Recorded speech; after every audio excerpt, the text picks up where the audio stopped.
Hey guys. Hey. How are you all? Hi, happy Thursday. Yeah, happy Thursday. I could not decide what I wanted to talk about today.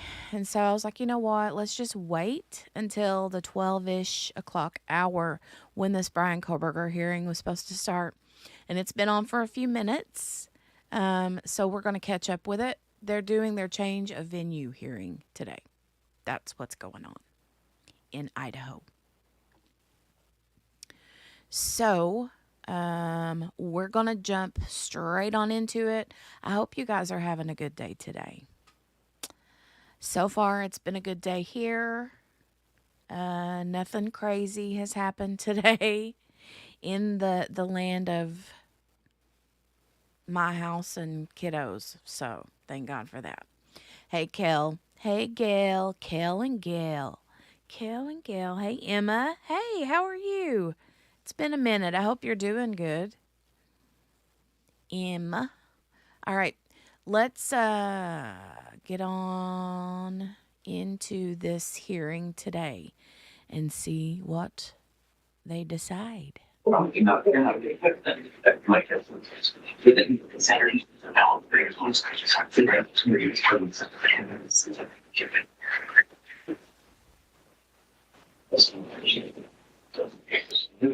they're just having just random chit chat among themselves. Doesn't look like Bryan has even entered the courtroom yet. Hey, Brenda.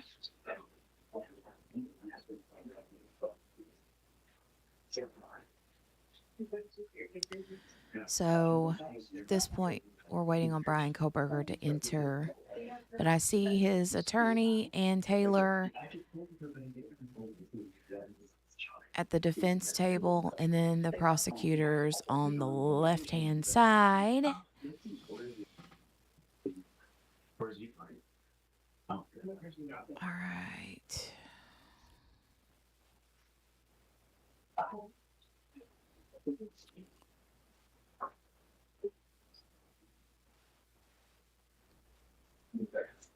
The judge isn't even sitting down yet.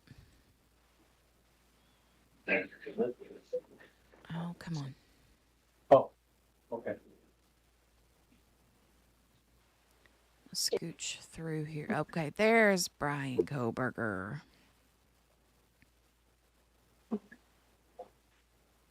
All rise. Thank you very much. Please be seated. There's Judge John Judge. So let's get on the record, please. We're now on the record. This is state. It looked like it. The closed captioning said on the Raptor. Versus Bryan Kohberger, case number CR 29222805. Mr. Kohberger is in the courtroom. He is represented by Ms. Taylor, Mr. Logston, and Ms. Nassett. The state is represented by Mr. Thompson. Ms. Jennings, okay, I didn't see you immediately. Ms. Beatty and Mr. Nye. We're here on a motion to change venue from Latah County to Ada County, filed by the defense. Preliminary, anything, Mr. Thompson? In your honor, not in the state. Okay, thank you. Ms. Taylor? Your Honor, just that there is a stipulation that the court received the exhibits that were filed along with our declaration and our memorandum in support. That's correct, Your Honor. All right. So Hey, we're Sherry. talking about all those slides? There were like 100 slides. There were 100 slides, Your Honor. We're talking about those, but in particular, the references to all of the media coverage, the articles that were contained, the table with the links to all of the articles that depict all of the media coverage. So are you going to show those publicly, or those are for me because I'm the one who has to make the decision? Those are for you.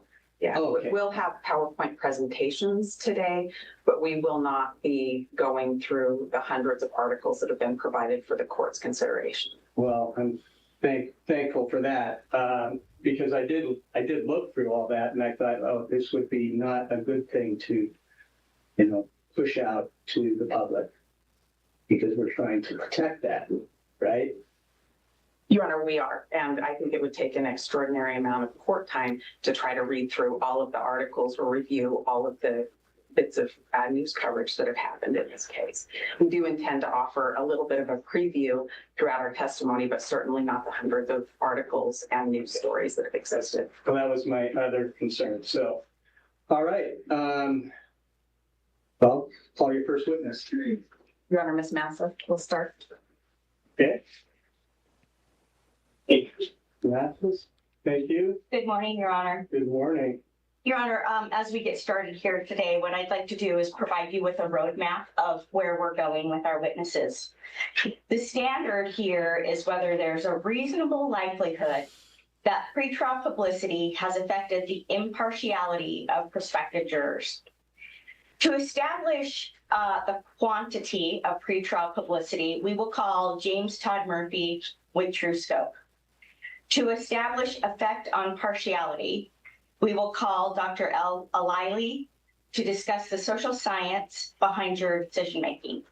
Then we will call Dr. Bryan Edelman about the survey and what it means.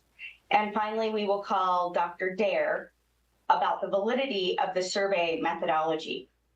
We are not calling today Scott Sunby, but as you listen to testimony today, please keep his sworn affidavit in mind. With his 39 years of studying capital juries and teaching at Hi, Charlie. We do have captions on. Can you see them on your screen? the National Judicial College, he is considered by the United States Supreme Court an expert in this area. He has published this book. It's called A Life and Death Decision, A Jury Weighs the Death Penalty. And this book is a culmination of interviews of over 1,200 capital jurors and how capital juries make decisions. Research shows that when a small community creates pressure to impose death, an Eighth Amendment violation may occur. Through these witnesses today, we want to avoid beginning a trial with, as Mr. Sunby states, quote, a thumb on death's side of the scale, end quote. And with that, I call James Todd Murphy. Okay, thank you.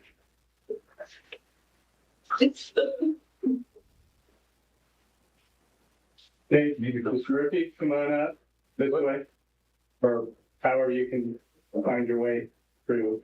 And please face the They're clerk, on, raise your hand. Charlie. Do you solemnly swear or affirm that the testimony you give in this case shall be the truth, the whole truth, and nothing but the truth under penalty?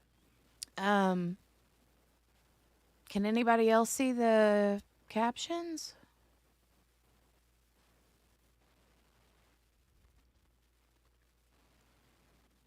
Like right there under the judge's face, it says this case shall be the... Okay, Sherry and Gail see them. Charlie, hopefully they show up for you. Penalty of perjury. Hi and welcome. Thank you, sir. Please have a seat there. And once you're seated, please state your name and spell your last.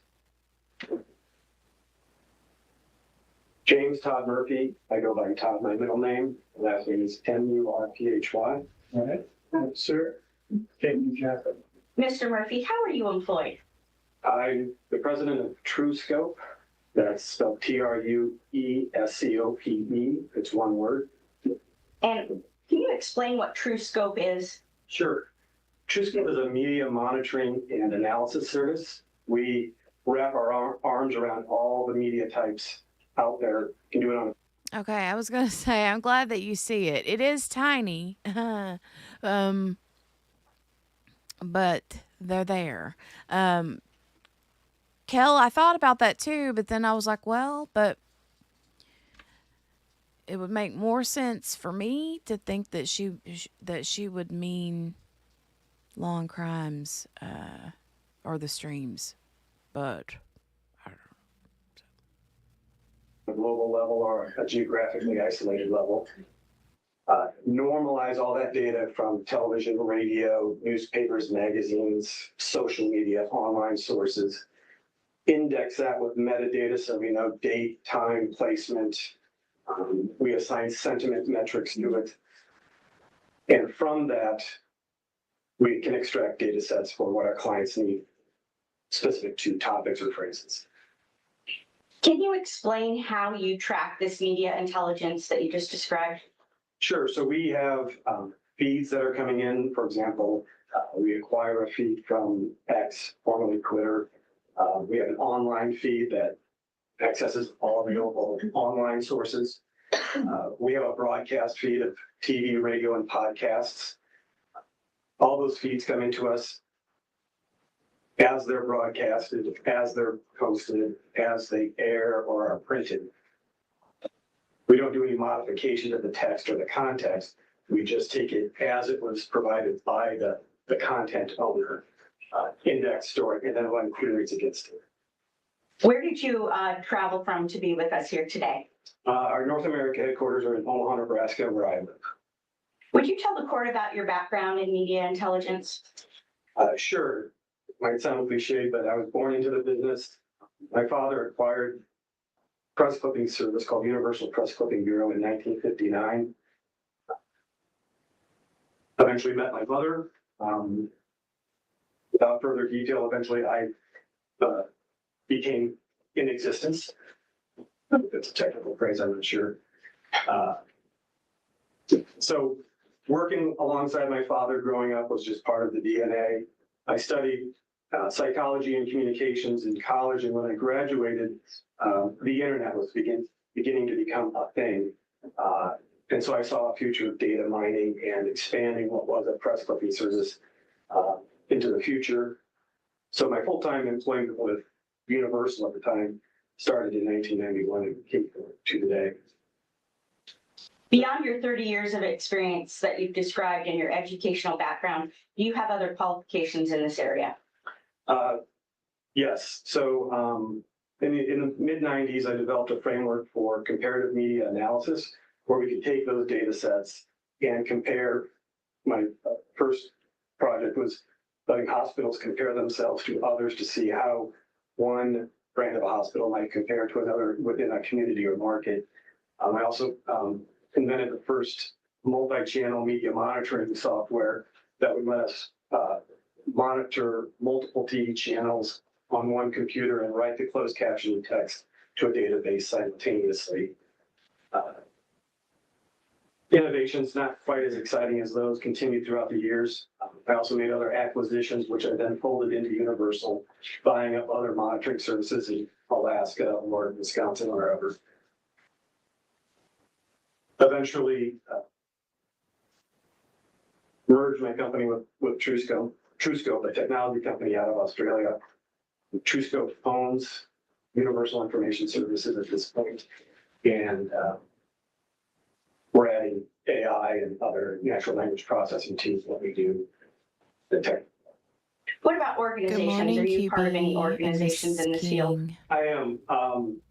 There's a global organization of all media intelligence services called FIVEB. That's spelled F-I-B as in boy, E-P as in Paul.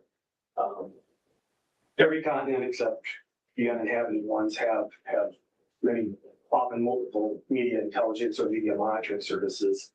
They belong, or most belong to this organization. My peers in this organization elected me president to lead this organization at a global level last year. I'm currently the president of FIVEB. And have you ever testified related to your expertise before? I have been asked to do that and have done so, yes. Before you start talking about the data in this case, how closely have you followed this case on a factual level? I kind of have a personal standard operating procedure that when a client engages us on a topic that I feel for our company may become contentious or may have downstream effects where I might be called to objectively testify, I purposely remove myself from evaluating the content of the data set related to the subjects that are asking us to monitor So while I have made myself familiar with the search strategy, the keywords, the phrases, which would include the defendant's name and the family names of the students that are victims, I have done very little. I paid very little attention to the media exposure on this. In fact, I just learned that the judge of this case has a last name that sounds like he was born for this role. That was last night. I didn't know who the judge was. What Coincidence. My apologies for not knowing who you were until last night. Thank you. Are you familiar with Ms. Saucier, who testified last year in this case? Yes, Jean Saucier is my right-hand person. She's a senior vice president of client success. She has a media measurement background that started years before she came to be under my employment. I would venture to say she's as much of an expert in this area as I am. And if she was actually here, I'd probably say she's more of an expert, but since she's not, I'll tell you that for myself. So for context purposes, when she testified about data in TrueScope, is it the same set of data that you've just testified to? Exact same data. We work at the same company. We have access to the exact tools.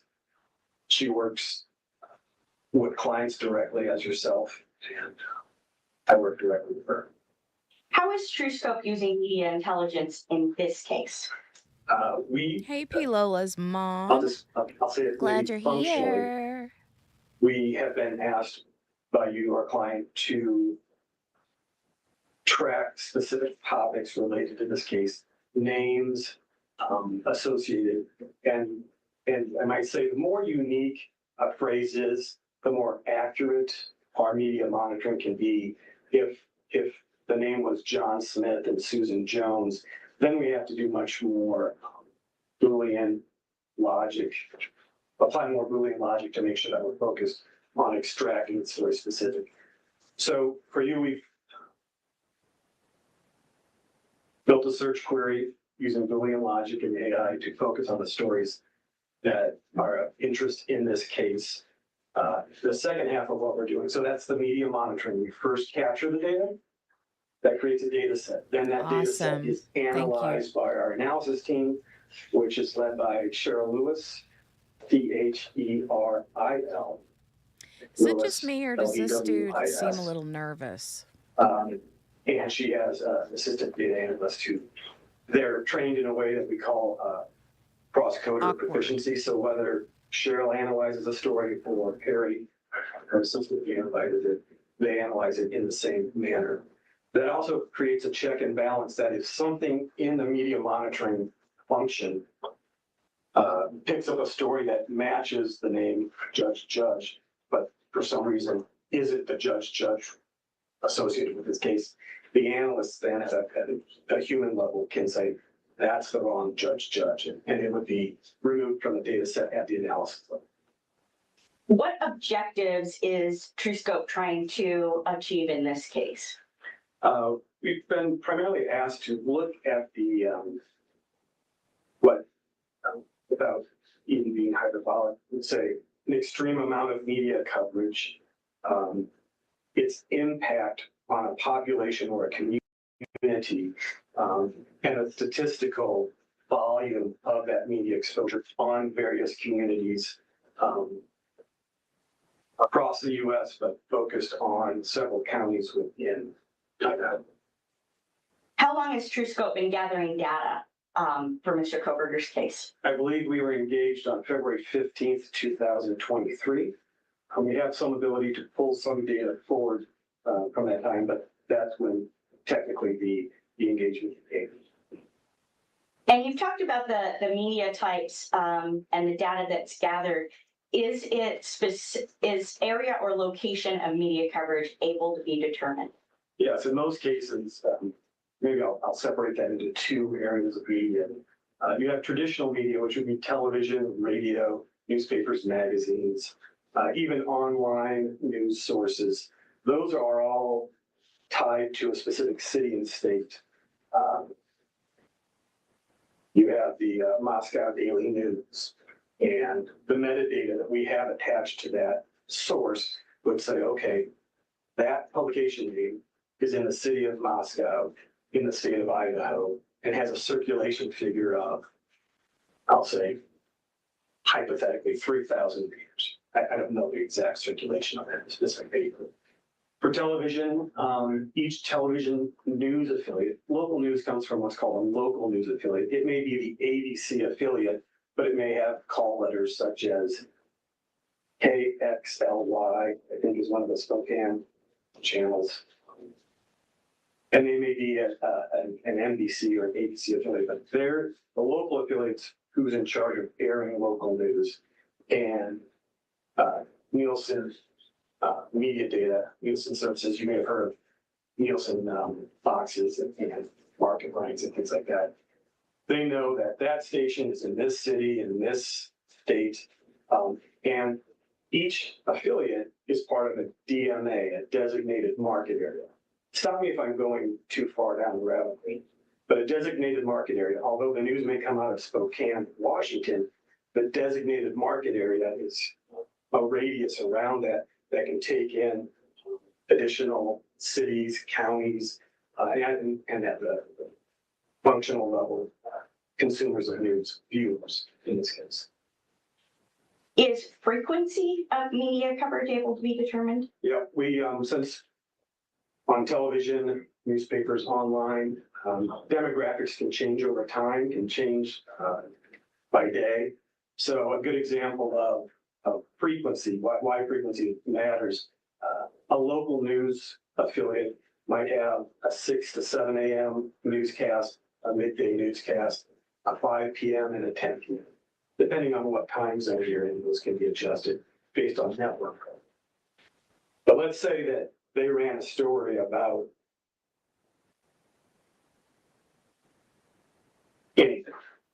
They might have run it in the morning where the demographics skew one way. They might run it at midday, which might have a much smaller audience or potential viewership. That was really strange, run it at 5 Pilola. I o'clock, don't which would understand have why it took that people who long come for home that from work jury early to or tell us. I don't get those that. who are unemployed. And then at 10 o'clock generally is can be the largest audience. So knowing what time they run it lets us know the demographics, the audience, and even a vanity metric called ad values.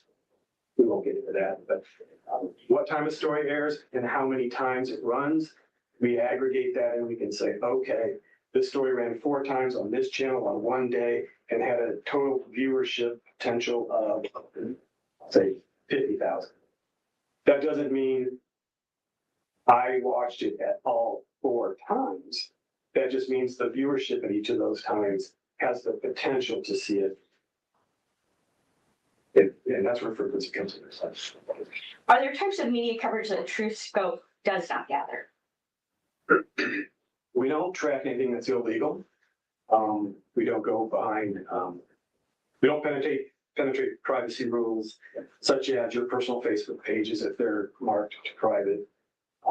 We also don't look at streaming entertainment channels such as Peacock, Hulu, where the content on those channels often is broadcast originally in a specific time zone. We call that an ephemeral broadcast where it aired at 5 o'clock and then was lost to the ether. But Hulu and those streaming channels give the opportunity for that story then to be posted, and you can watch it at your leisure in a time shifting. We don't monitor those adjacent streaming channels, because they're subscription based, demographics are different, and we already have the content as it was aired originally. I'm going to hand you what's been stipulated and admitted as a part of Exhibit C. I've shown the state, Your Honor. Thank you.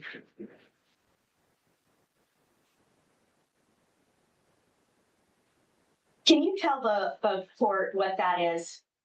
That is a very base level spreadsheet of all the media exposure, just looking at some of the topics specific to this account that you've engaged us for, including the topics that you've specified we monitor for your account. It includes various things like the type of media, so it might be Twitter or print or broadcast. It would include the metadata we include, city, state, circulation, viewership, things like that. There's also hyperlinks. As a client of ours, you would receive, if you exported this from your workspace or we exported it for you, you would have a hyperlink. You would click on that. Because we have a cookie on your computer, it would open that hyperlink and you could see the full story. Unless it's an online story or a social media story, then we take you directly to that end source. So if it's MoscowDailyNews.com and it's in front of their paywall, you would click on that link and you can view that story yourself. Is Exhibit C in front of you specific to Latah County? Yes, I see under county, spot checking it and spinning through where it can be determined. These are all Latah County related. Some of them are cities within Latah County. Is the list of Exhibit C approximately 1,360 entries long?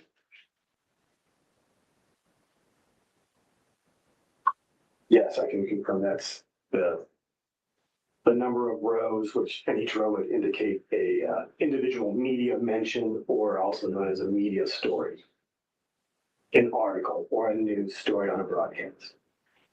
And Your Honor, I won't have him hand that to you now, but for purposes of the record, that will be a paper copy for the court's file. You have that in an Excel spreadsheet that's much easier to read than what is in that paper in there.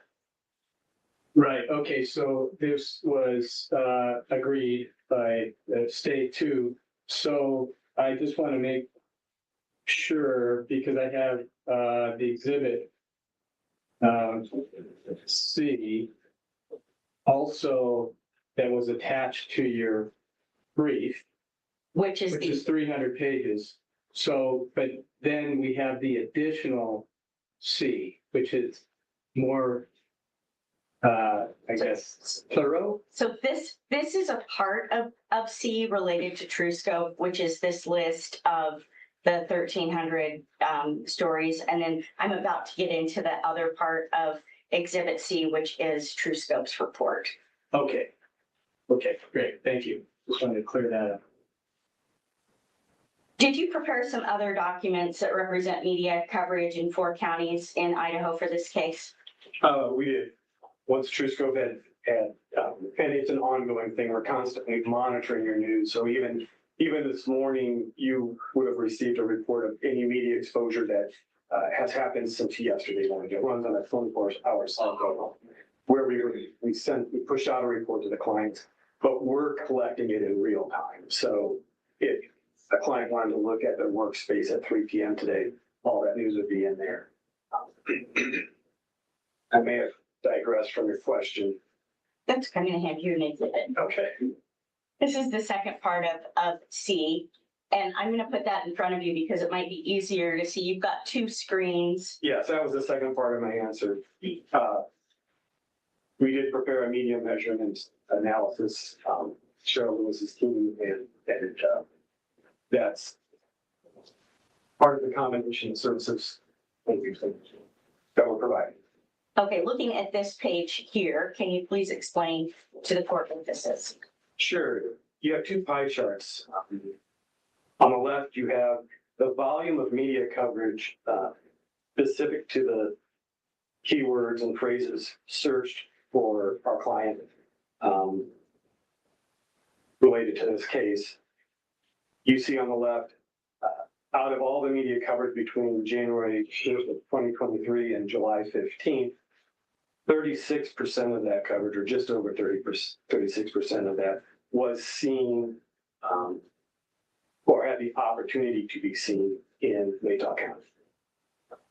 On the right side, you have another pie chart that shows the population of Idaho, and it shows what percentage Latah County represents of the total percentage of Idaho, which is 2.75%. On the second bullet point of notes there's some reference to census. Can you explain that note. Sure. The census data used for this was from, I believe, July of 23.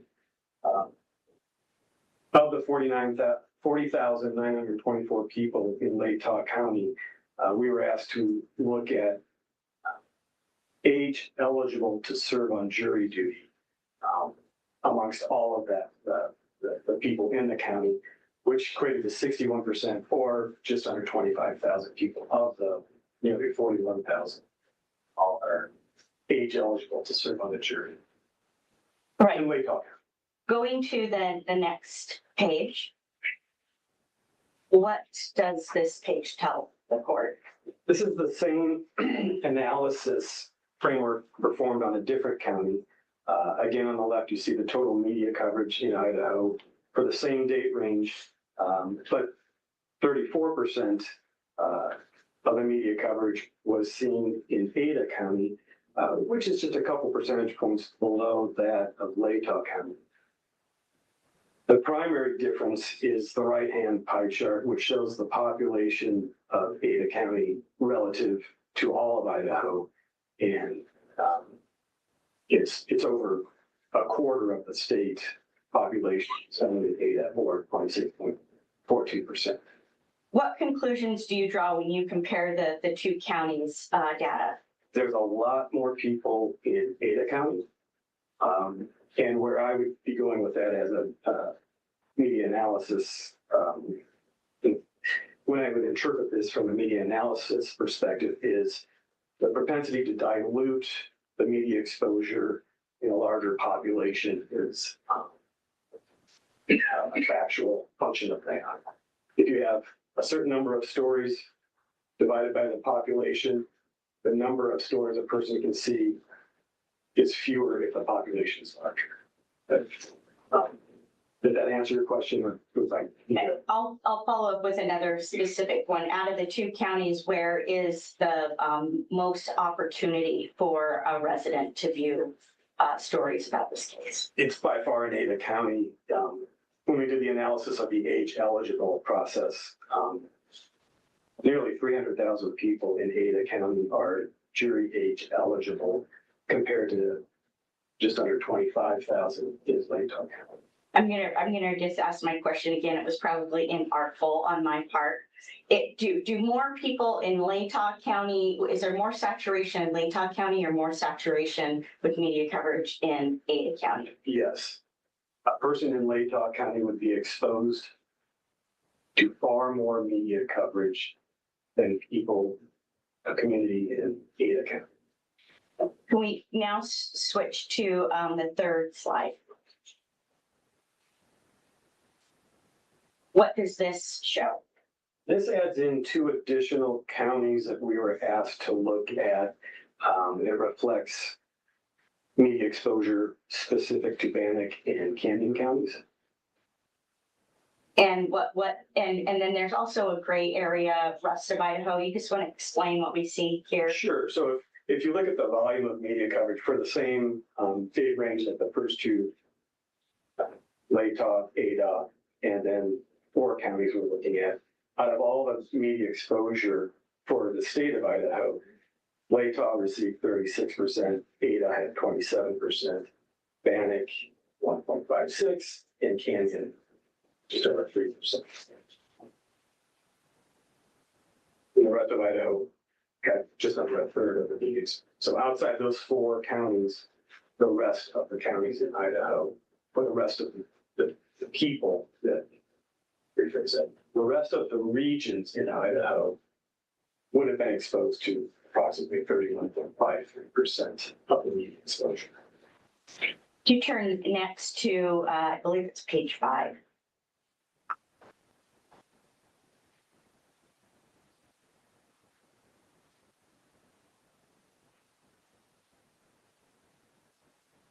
Explain what opportunities to be seen are and the differences in the counties.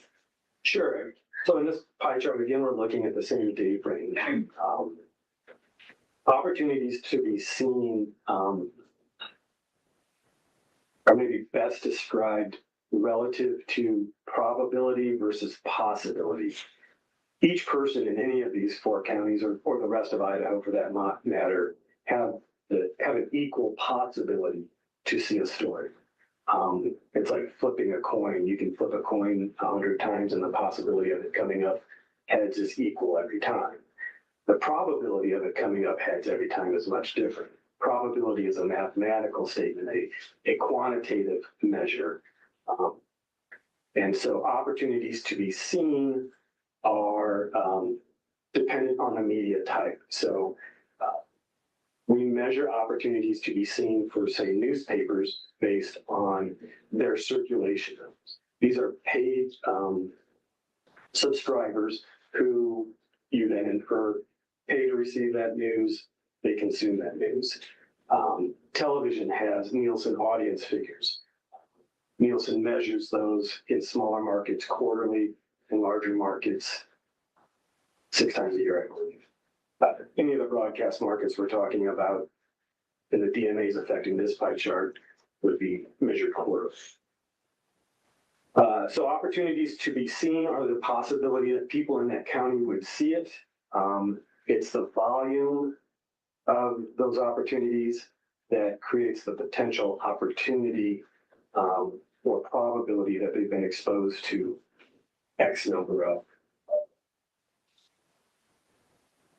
articles or media mentions, discrete articles, stories about this topic you're having us track.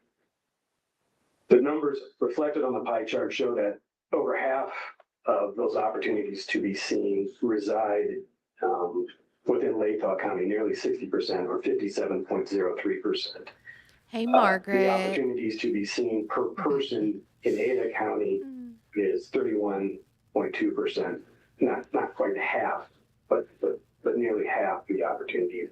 And that's a simple mathematical function of all the media exposure in that county divided by the population, or in this case, potentially age eligible for jury duty population. And in terms of the green sliver there, Canyon County is close to Ada. And so if we assume that Canyon County residents might review Ada County news with its population of 180,000, Hey, is Billy. the dilution of Latah County or Hey, Spence. You guys the are popping dilution in. of How Canyon is County everybody? still significantly greater than the saturation in Latah County? If I understand the question correctly, how I may answer that is Canyon, and I would also say Bannock, unless you don't want me I'll to be right mention back, guys. I'm Bannock, going to go grab a cup of coffee. the media exposure Be right back. specific to those counties is statistically insignificant relative to the rest of Idaho, Latah County, and Ada County. In fact, if you combined all those two and grouped them into either one of those, it wouldn't change the inferences that we make on the data between Ada and Latah. Can you turn to the next slide now?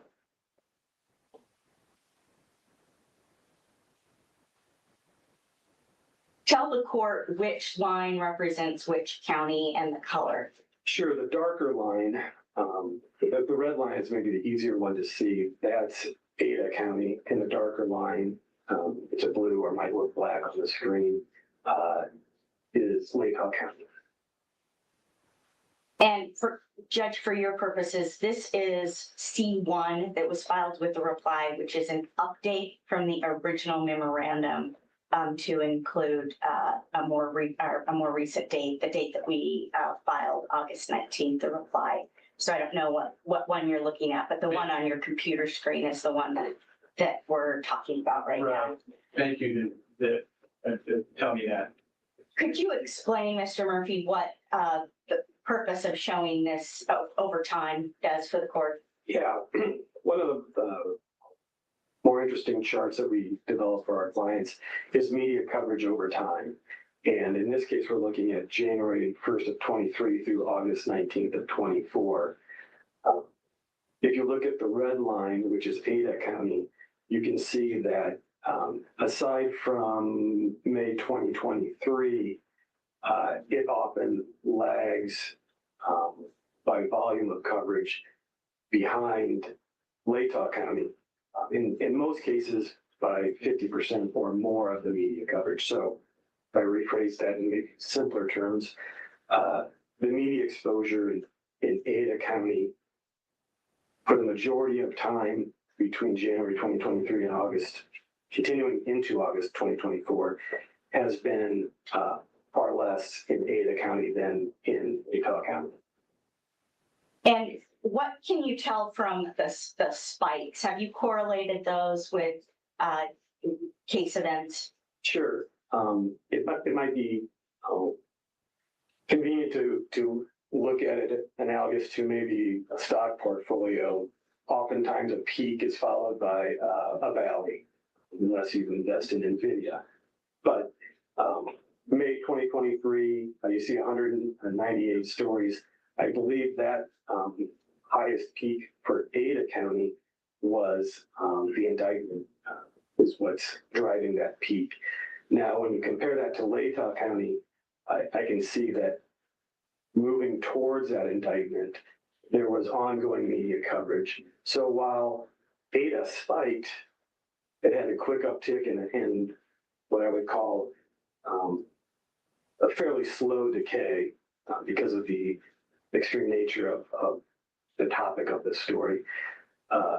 When we look at Latah County, it is more consistent. And after the indictment, Latah County surpasses media coverage over time consistently up through August of this year.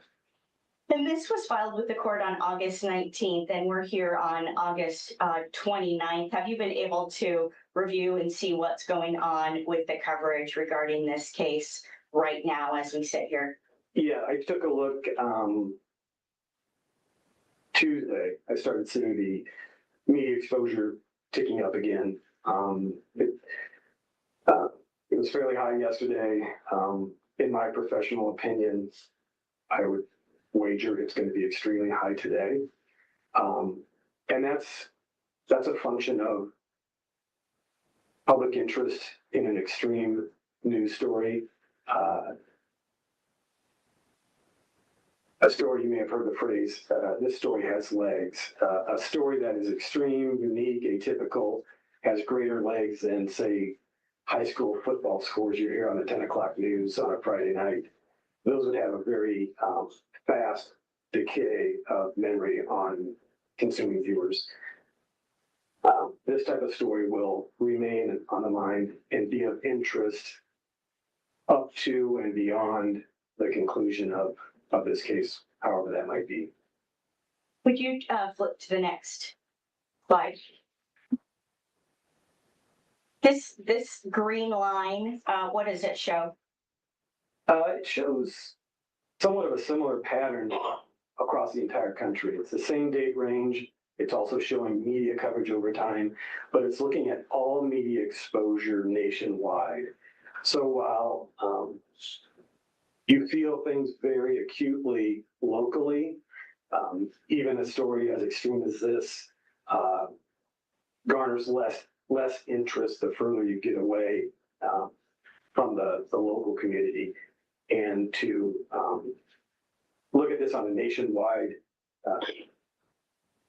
chart like this, you can see it remains in the mind, and these are large numbers. The indictment of over 13,268 or 13,268 media mentions on May 2023 shows that the nation was interested in it, but that decay has been faster on a nationwide level just because, according to the decay of engagement on news stories, the further you get away, the less, I don't mean to sound callous, but the less interesting it is if you're in Florida than if you are in Latah County or something. So in terms of looking at decay, I want to ask this in the context of the story waning for the court's purposes of projecting, say, months down the line next year at trial. Based on the data that you're seeing, is this story waning in the news? No. In fact, if we could make one more line on any of these media coverage over time charts, you would see an upslope on the first one, this chart. So you already see it ticking up when I compared Latah to Ada. If we could bring that chart forward to today, you would see that going up, and that will be consistent anytime this case has significant news or a significant hearing in Latah and Ada County, it will be of interest. And I would say that the delta or the difference between Latah and Ada County will continue to be statistically similar. It will probably potentially always be of greater interest in Latah County than in Ada County. Not to diminish the interest in Ada County, it's just, I believe it's further away than Latah County from where the alleged crime was committed, or the crime was committed. Is Nez Perce and Lewiston are they a part of Latah County's designated market area? To my knowledge, yes. What does that mean for Lewiston and Nez Perce to be a part of the designated market area of Latah? That's real simple. If the population, those are counties or cities? Nez Perce is a county, Lewiston is a city. Okay, so the population of those, I guess, could you rephrase the question? Are the what does it mean for those for Nez Perce County and Lewiston City to be a part of the Latah County designated market area? Okay, so that would increase the population of people that have opportunities to see the story within the same designated market area. So if you're in Latah County, you have the same potential to see the stories in Nez Perce and Lewiston. Does that change the mathematical outcome of the original pie charts we looked at? Those two counties combined with Latah County would have to exceed the population of Ada County in order for this dynamic to change. I don't know how many people are exactly in each of those counties, but if together with Latah County, they exceed 295,000 potential jury eligible jurors, then you might be able to say the impact from the media on those two populations or exposure to media could be equal.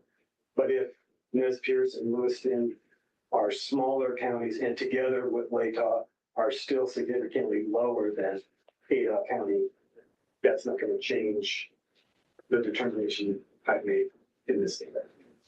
I have no further questions. Thank you. So, Ms. Beatty, here? Yes, Your Honor. Thank you. Cross-examination.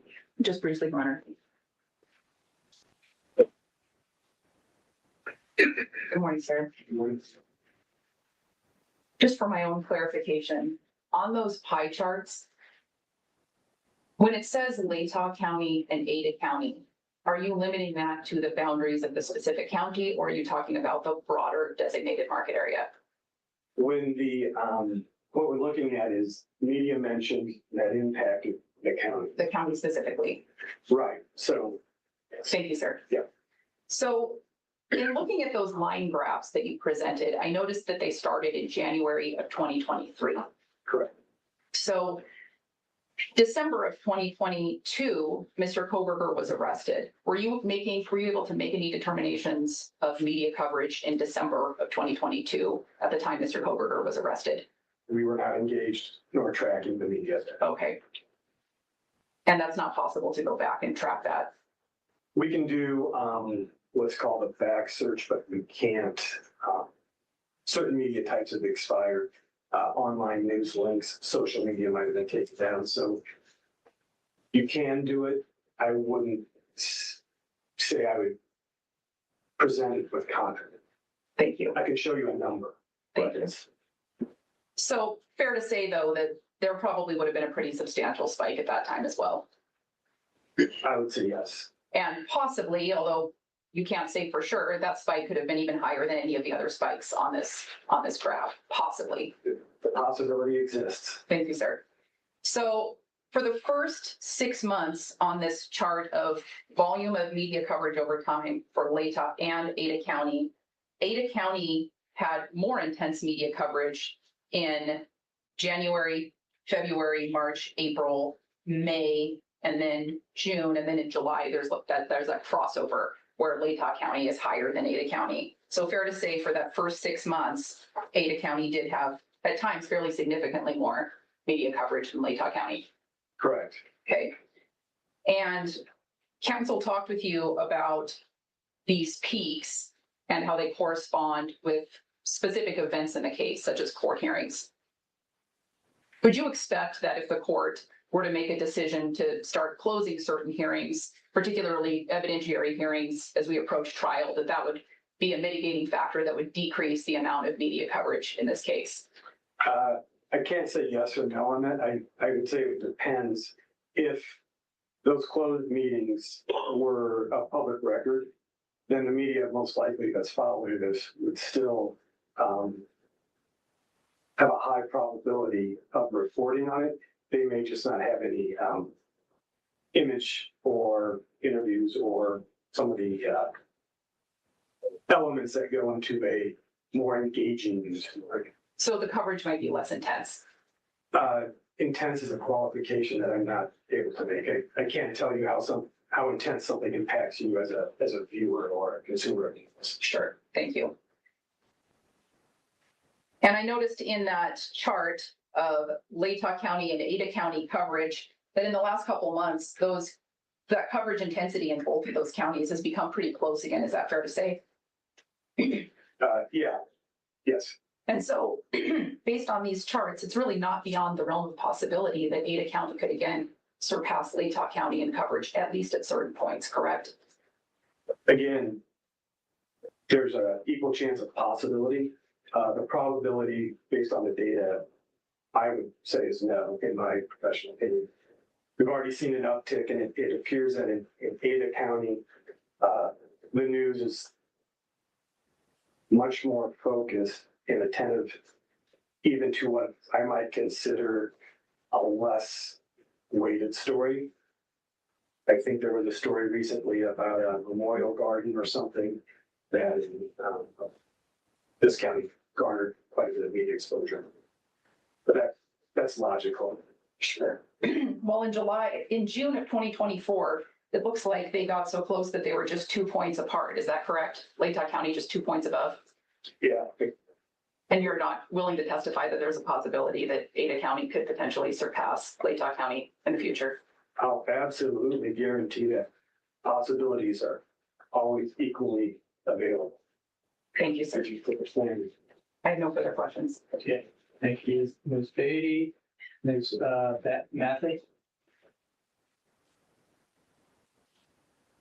Mr. Murphy, in terms of this discussion on Ada versus Latah, you mentioned the Nielsen rankings.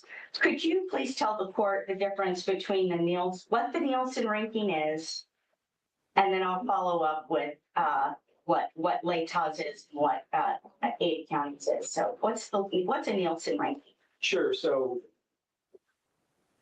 I don't want to assume that most people have heard of the Nielsen ratings, but anyone who's involved with selling advertising or the news media knows that Nielsen for more than 50 years has measured the top 200 designated market areas. New York City is number one. It's the largest DMA. The media in that market reaches the most people. And so it's a measure of how many active news consumers, is the way I would describe it, are in a city or a city's area. I know we're looking at counties, but your designated market area here in Latah County fall under the radius, I think I mentioned earlier, Spokane, Washington. In Ada County, their designated market area is Boise, Idaho. A different deal. And what's the Nielsen ranking of Latah County? It's ranked 64 out And, of 210, and what is Boise? 97.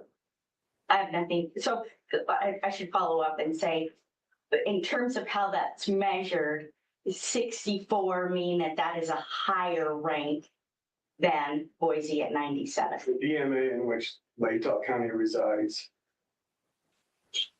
has far more opportunities for media stories to be seen based on the strength of the DMA. As you get down to the smaller DMAs, for example, Glendive, Montana, has historically been market 210 last. They have one CBS affiliate. There's just not a lot of news coming out of an area, a DMA like Glendive. But on the two counties you're talking about, they reside in a DMA that's 64 for Latah County.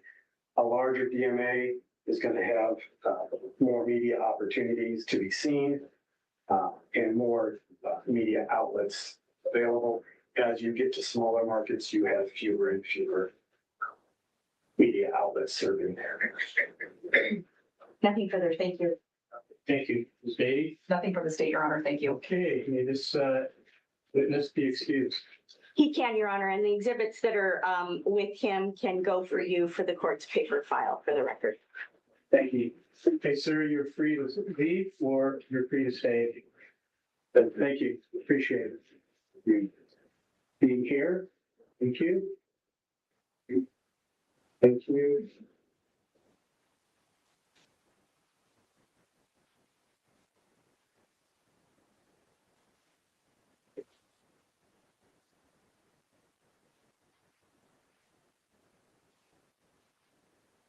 These are very small letters.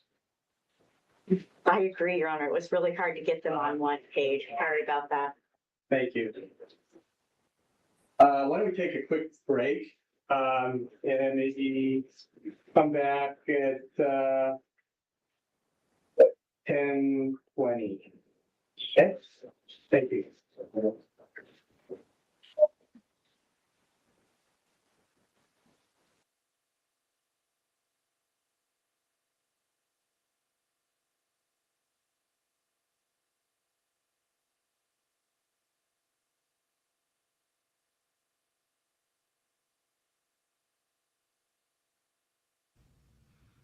Okay, so I got my hey Laura. Hey, you snuck in. Okay, so I got my hey Laura. Oops, sorry. I was listening on my phone while I was in the kitchen. So I was making my coffee, used the potty, took a potty break. Poppy needed to go outside on her little doggy potty break. And while I was in the kitchen, I was like, you know what? I'm hungry. So I made me a snack. Not actually snack, more like a lunch, but yeah. So this is not me doing the little whatever that's happening on the screen. That is all whoever is running the law and crime thing right now. Just letting you know. That's all them. So let me scooch over here and nope. I don't want to do the volume thing. I want to do this.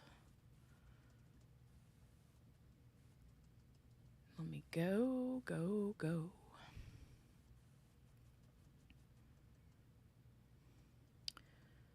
Cortisone break until 10:20 a.m.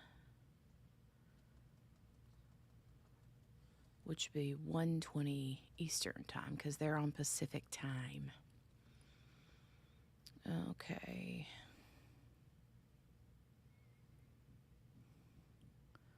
And they're back now. 9:22. All right. So, hi everybody. If you're coming in late, hi. I'm late getting back to here to get back to the computer. So, but I'm gonna turn my camera off, have a little bit of my lunch. Poppy's sitting here staring my plate down. I just made a little chicken rotisserie chicken tortilla wrap. And yeah, I'm going to enjoy that and a fresh cup of coffee. Mm-mm-mm. CR 2922-2805. Sorry for the delay. I think we had to adjust some mics, make sure everybody can hear. And Mary Lou, did I say hey to you? council and Mr. Hey, Mary Lou. Kohberger are here in the courtroom, so we're ready to go forward. Next witness. Thank you, Your Honor. We will call Dr. Anani L. Alili. She All right, does. Thank you. She does like the school bus, Mary Lou. Yeah, she does. So she still talks Thank about you, it ma'am. nonstop. Please raise your right hand. You solemnly swear or affirm that the testimony you give in this case shall be the truth, the whole truth, and nothing but the truth under penalty of perjury. I do. All right, thank you. Please have a seat and then please state your name and spell your name. Thank you, Sherry. I plan to. I'm Her hungry. name's Amani Elalili. Last name is EL-ALAYLI. Thank you. Ms. Taylor. Thank you. Good morning. I can see you brought some papers to the witness stand with you today. Will you identify what those are? Yeah, it's just copies of the slides. It's nothing. None of my piece I couldn't see. Okay, and the slides, does that refer to the PowerPoint presentation that you for us to share today? It's Okay. At this time, will you place that document in front of you face down? And if you have difficulty seeing the slides, let me know and we'll have you turn it over so you can track and help us understand what you're going to teach us today, okay? sure. All right. Yeah, I want to make sure then the state has stipulated to admit that. That's correct. Slides. Okay, thank you. So all the slides that we might be considering today, you agree to. That's correct. Okay, thank you. Go ahead. Thank you, Judge. Will you tell us what you do for work? I'm a professor at Eastern Washington University. What do you teach? I teach social psychology, which is the study of how people interact with each other and influence each other, how we're all affected by social situations. I'm going to ask you some questions so that I can understand your background that led to your ability to teach. But I want to know if you're here today in your capacity as a professor or in your separate role as an expert consultant. I'm here as my separate role as a consultant. So what I'll be talking about today is based on my expert opinion, based on the research I've conducted and what I've learned about in the field, and they're not affiliated with the university. Thank you for that. Now let's go to your education. What degrees do you hold? So I have a bachelor's in psychology, and I have a master's and PhD in social and personality psychology, with a focus on social psychology. What does that mean, a focus on social psychology?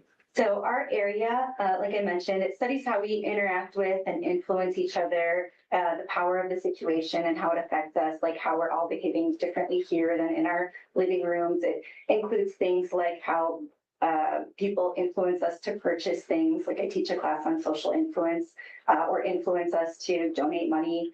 And then my specific area of focus is on social cognition, which is how we select, remember, and interpret social information. How long have you been teaching?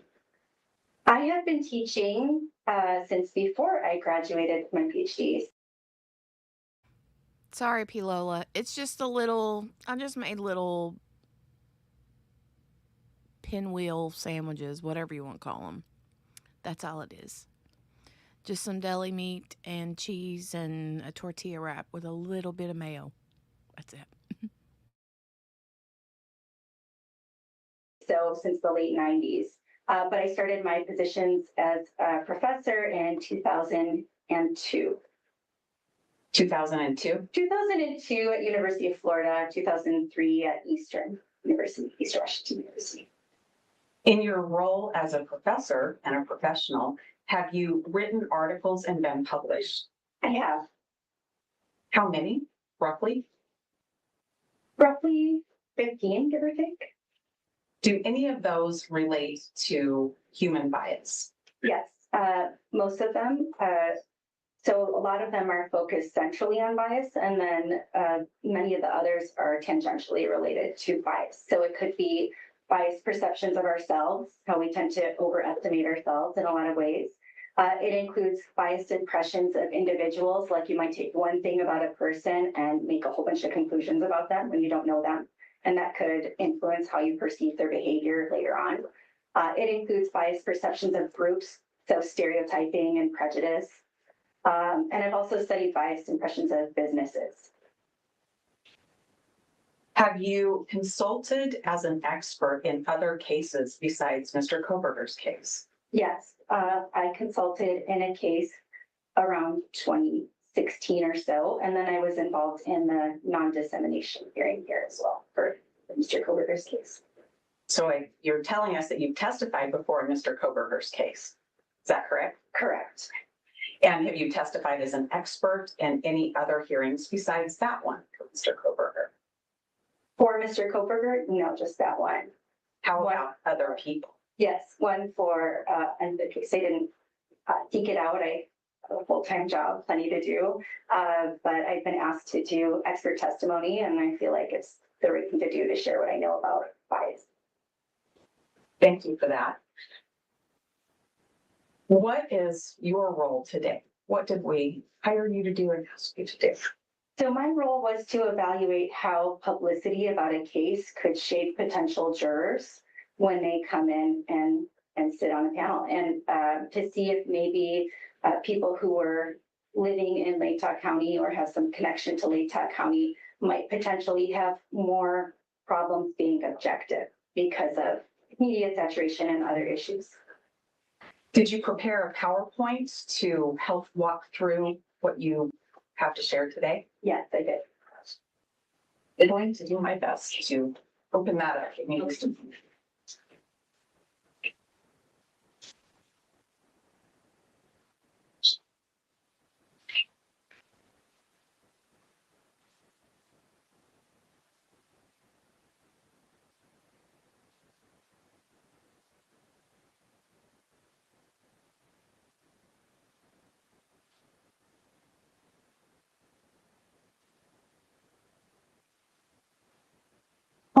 I am trying to find the right. You just go to slideshow, right to the top, maybe 6 down to the right. One more, right. And then on the left, or to the front beginning. Okay. I think we're there. Thank you for helping me through that. Do this regularly. I'm teaching. All right. I want to know if this is the background of the research on potential juror bias. What do you know about that? Yeah, so there's been a lot of research on how publicity affects potential jurors. It says roughly 40 years. Really, it's been longer because in the 1960s, there were some high profile cases. And so social scientists wondered, does it matter if there's a lot of publicity about a case? Could that potentially make jurors less objective? Could that influence actual outcomes in a case? And so the research started then, kind of trickled in, and then became more and more popular. And then in 1999, there were enough studies that somebody conducted what's called a meta-analysis. And another one was conducted in 2022, so it's nice to have a recent one. A meta-analysis is when you take a bunch of studies on the same topic and you statistically combine them into one giant study. So they do this in every field. They do this in medicine, every discipline, where you really want to know an overall effect of something. Because I might run a study on the effects of pretrial publicity and find maybe a small effect, and somebody else might find a big effect, and somebody else might find no effect. And it's hard to trust any one study with, a few dozen participants, or even if it's hundreds. I would want to see lots of studies. Just like if I were trying to decide if I want to take a medication, I don't want just one study that tells me it works or doesn't work if I have a serious illness or the medication has a serious risk. But I would be much more confident if there were a whole bunch of studies, dozens of studies combined, and thousands of participants' data. And so a meta-analysis basically does that.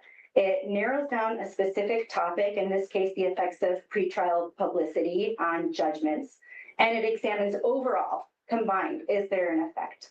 And so there were like I said, one is quite recent from 2022. So it's the simplest way to describe this research. It's the easiest way for somebody to know where it stands, even if they don't read all the articles. And what this work has found is that if somebody's exposed to publicity about a case, something about the defendant, something about the case, fact, fiction, that the tendency is, if you look at everything as a whole, for it to affect judgments, and specifically how much you like the defendant, your inclination to say that they're guilty, your judgments of their criminality, etc.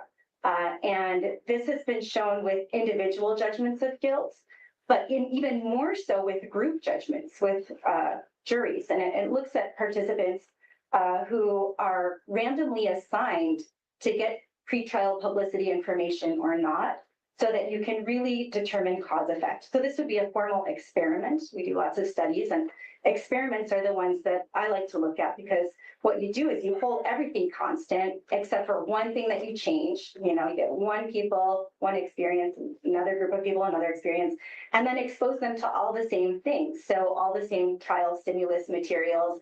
And you see, okay, the people who got some information ahead of time that they weren't supposed to pay attention to, did they evaluate the evidence differently? Did they come up with different judgments? And so the meta-analysis in 2022 is based on over 11,000 total participants, and it summed up the studies on that specific topic. And the sum up, what was the sum up? Yeah, essentially what's on the slide there are the main findings. The fact that if you get exposed to publicity, you're more likely to render a judgment of guilt, and less likely to, or have lower liking for the defendant, and have higher ratings of their criminality. Based on your years of teaching and work and understanding human bias, do you know why this happens? Yes, if you don't mind advancing to the next slide, I have a couple sections here. One is on why we sort of soak up this pretrial publicity in the first place. And then the next section is on why that stays with us through a trial if we are to serve as jurors, even when we don't want it to stay with us. And so if I just start with the first topic, why is it that we soak this up in the first place? One reason is because of how we process information. Since the 80s, social psychologists have studied this model that suggests that it's pretty straightforward. Sometimes we think deeply about things and we scrutinize arguments and find flaws in them. And then sometimes we make quick decisions. We like decision shortcuts. And we only have so much cognitive capacity that the vast majority of our decisions and thought processes are more automatic. And we call this peripheral root processing when it involves an influence situation. So if you're making some kind of determination about something, whether you should purchase a certain car or vote for a certain political candidate or something like that. You can go through and you can analyze every single thing and try to be as objective as possible, or you can make a decision in 2 seconds. Oh, my neighbor has that car and they like it. And so the problem with peripheral processing is sometimes you're going to come to a conclusion that you wouldn't have come to before if you had thought about things more methodically, more systematically. And so the reason this applies here is because people, when they're consuming media, are often processing peripherally. Why? Because they might not be completely able to focus on a story, or they're scrolling quickly through a news feed. So if you're scrolling through a news feed or a social media feed, or if you're watching the news while you're cooking dinner or something like that, you're taking in information, but you're not able to really devote the resources cognitively to nitpick. And so you'll see something like Bryan Kohberger arrested for the murder of 4 students, or you'll see something like this: among items taken from suspect, knives, guns. And automatically, when we're processing at the superficial level, which again, most of the time we're doing, we'll say, oh, okay, so they found the person who committed the crime and they have evidence. And we don't take it a step further. But if you actually stop and think, then you realize, oh, wait a minute, people get arrested all the time and it turns out they didn't commit a crime. Or wait a minute, we all have knives in our homes, but we haven't all killed somebody. I have a lot of knives in my kitchen. A lot of households have guns. And so we don't take that extra step to really think deeply about things a lot of the time when we're consuming media. It sounds like you're telling me that we're just absorbing information, and in Mr. Kohberger's case, from the media, people may take bits and pieces, and that starts to create a level of knowledge or human bias. we might feel like we know about something more than we do. Yeah. Are there other ways that that bias gets created? Yes, and it looks like you advanced to the next slide. So one thing that's relevant here too is listening to authority figures. So I mentioned that we're processing superficially a lot of the time, peripherally, and one readily available peripheral cue a lot of the time when it comes to this type of situation is hearing information from authority figures, people who have status or expertise, any kind of power. And we tend to listen more to people in those positions. And yes, you know, a lot of the time they have more knowledge, but there are big problems with this. One is that we assume that they're accurate. We forget that they're humans too, that they make mistakes too, that they have biases too. You know, like if I'm in charge of trying to Hey, Trial TV make Live. a community feel safe Sorry, I by, was just eating you some know, arresting lunch. the right person for a crime. I have a motivation. I want to Glad to have you I want to here. make sure, you know, I want to convince myself maybe that, you know, I've caught the right person. And, you know, if I'm I in that appreciate position, that. doesn't make me less biased, right? We all have biases. All humans have biases. And so, and they also could be wrong. You know, like I said, people can get arrested for a crime when they didn't commit it.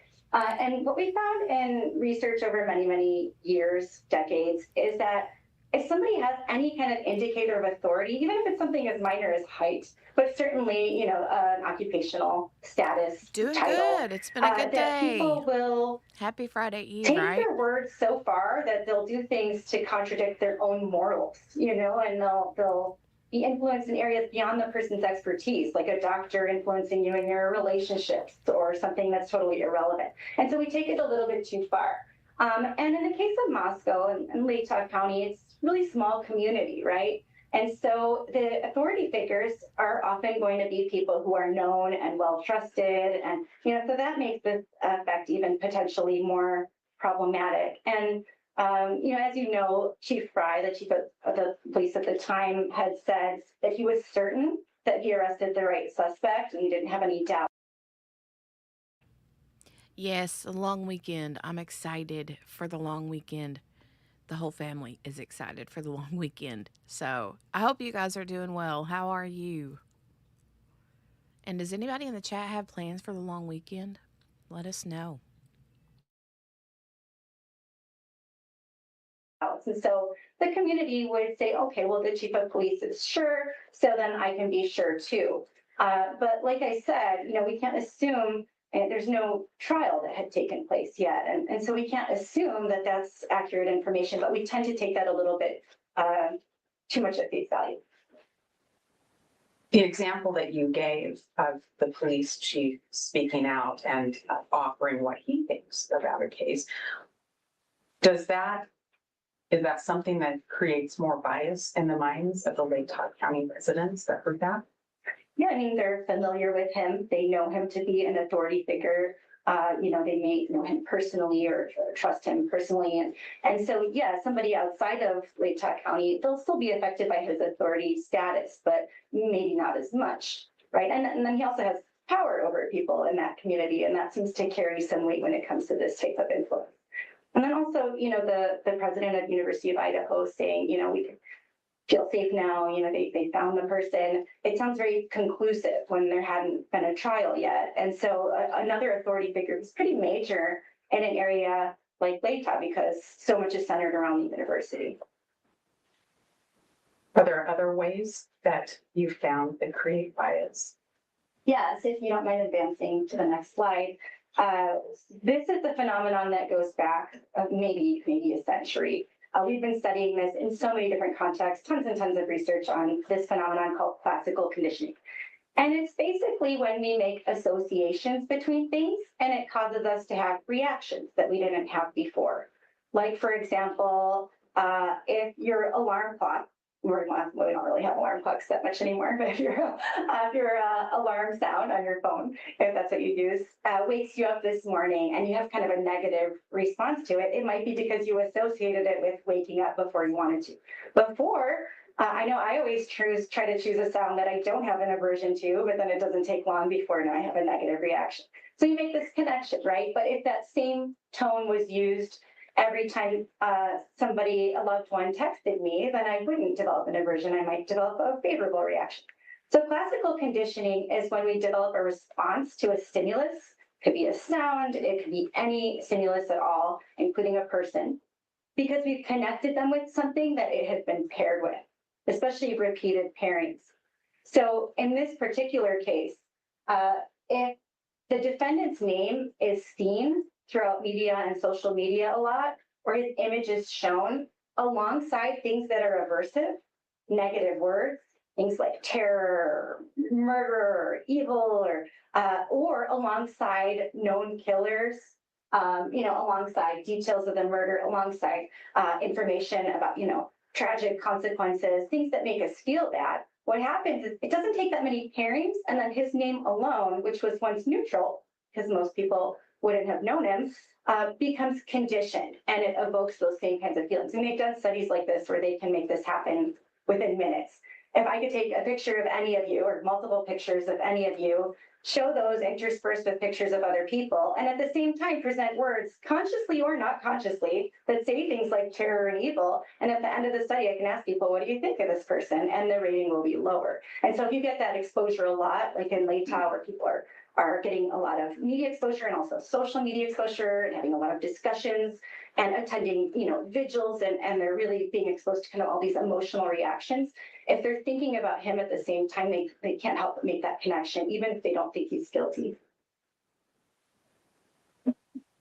Let me make sure I understand how big this is, how far-reaching this is. We've been with this case pending for 1.5 years, and there's been, suffice to say, a lot of media coverage. Yeah, long weekend. There's a lot of pictures Brenda. of Mr. Yes, Kohberger yes. in the media. Mhm. Do you mean that when we walk into trial and the room's full of potential jurors, there's going to be a great majority of them that before we sit down are going to have a feeling of bias against Mr. Kohberger? Yeah, I do. And you've seen the pictures, these ominous headlines. And that connection can't help but be made. Does all the way that bias gets created, or do you have another one? I have one more. Well, as far as things that happen largely while the publicity is coming in and you're getting exposed to it. And it's sort of a category of a lot of different influences. I mean, I'm going to be honest, you guys, and I want you guys to be honest in the chat too. Knowing what we know or have heard concerning Idaho 4 and Bryan Kohberger, I mean, would you be able to go in with zero bias? I don't think I could. I personally could. I mean, I would be open, and I was telling QB this too earlier today. I was like, I personally believe Bryan Kohberger is guilty, but I'm very open to not guilty theories. And we haven't seen evidence. They've got this case so closed tight that we don't really know much of anything. I mean, we know a few details in the grand scheme of things. We know a very small amount of details. So, as far as evidence goes, we've heard a lot of rumor, a lot of speculation, but we haven't heard actual facts, So, if I were, not that I would be, but I'm just saying, if I were forced to be a juror, they wouldn't have me as a juror because I'd be like, I think he's guilty, but I'll keep an open mind. They'd be like, no, get out. No, you're dismissed. But if I were, say they were like, we don't care if you have bias. We need you as a juror because there's nobody else on this earth. So I would do my best to keep an open mind and listen to the evidence. But I just don't know if my bias would constantly outweigh anything else I heard, you know? The evidence would have to be really, really good evidence to prove that he's not guilty, in other words, for me to believe it. Laura says, nope. She said, I don't know who could go into it without prejudice. I don't either. Gail says she don't think she could. Miss King says, I would be able to listen to the facts. I would have to see evidence to send this person to jail forever. And see the way I said it to prove that he's like, the state has to prove he's guilty. The defense doesn't, they don't have any, burden, so to speak. But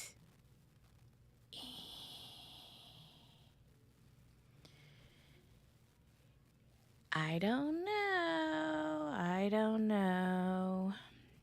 Brenda said it would take some strong evidence to persuade me otherwise. Yeah. Laura says, does Idaho have the death penalty? You know what? Yes.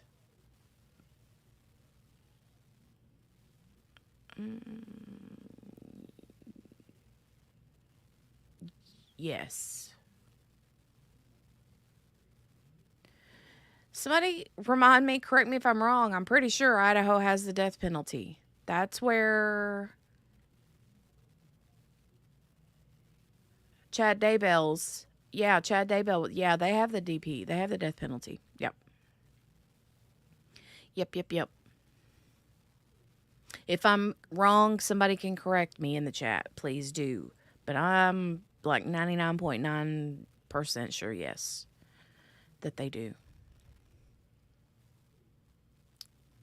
Okay. Let's continue on. I'm sorry I'm being a motor mouth today. That are emotional and motivational. And this one I think is especially relevant to, sourcing people out of Lake County to be jurors. So the media played a role in inducing some emotions like it does. It likes to attract attention, things like fear and anger and sympathy and empathy. But in that community, people are going to have those emotions anyway from everything that's going on. But if the media uses phrases like killer on the loose, Alexa, everybody stay yes. vigilant, make sure you report all suspicious activity, then they're arousing that even more.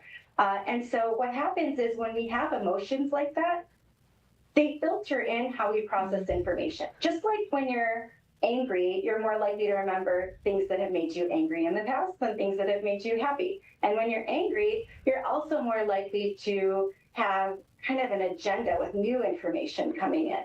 And so, for example, and this is something that could stay with somebody, this distorted information processing could stay with somebody and could get, there could be a resurgence during their trial where it keeps affecting somebody as they are reminded of their emotions.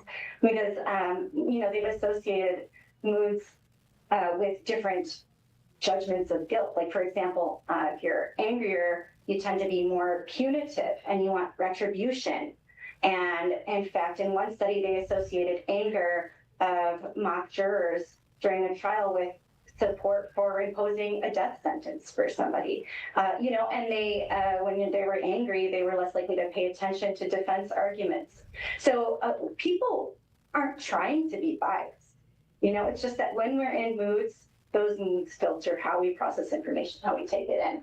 And, I think I may have mentioned this already, but there's also kind of an emotional, motivational component to feel like the person who committed the crime is under arrest. It is the right person. I think I mentioned it as, being a motivation by the police, but the community has this motivation too in Lake Tahoe because they were living in fear during all these weeks where they were trying to find somebody to arrest. And somebody was arrested and people could take a sigh of relief. But that sigh of relief assumes that he's guilty.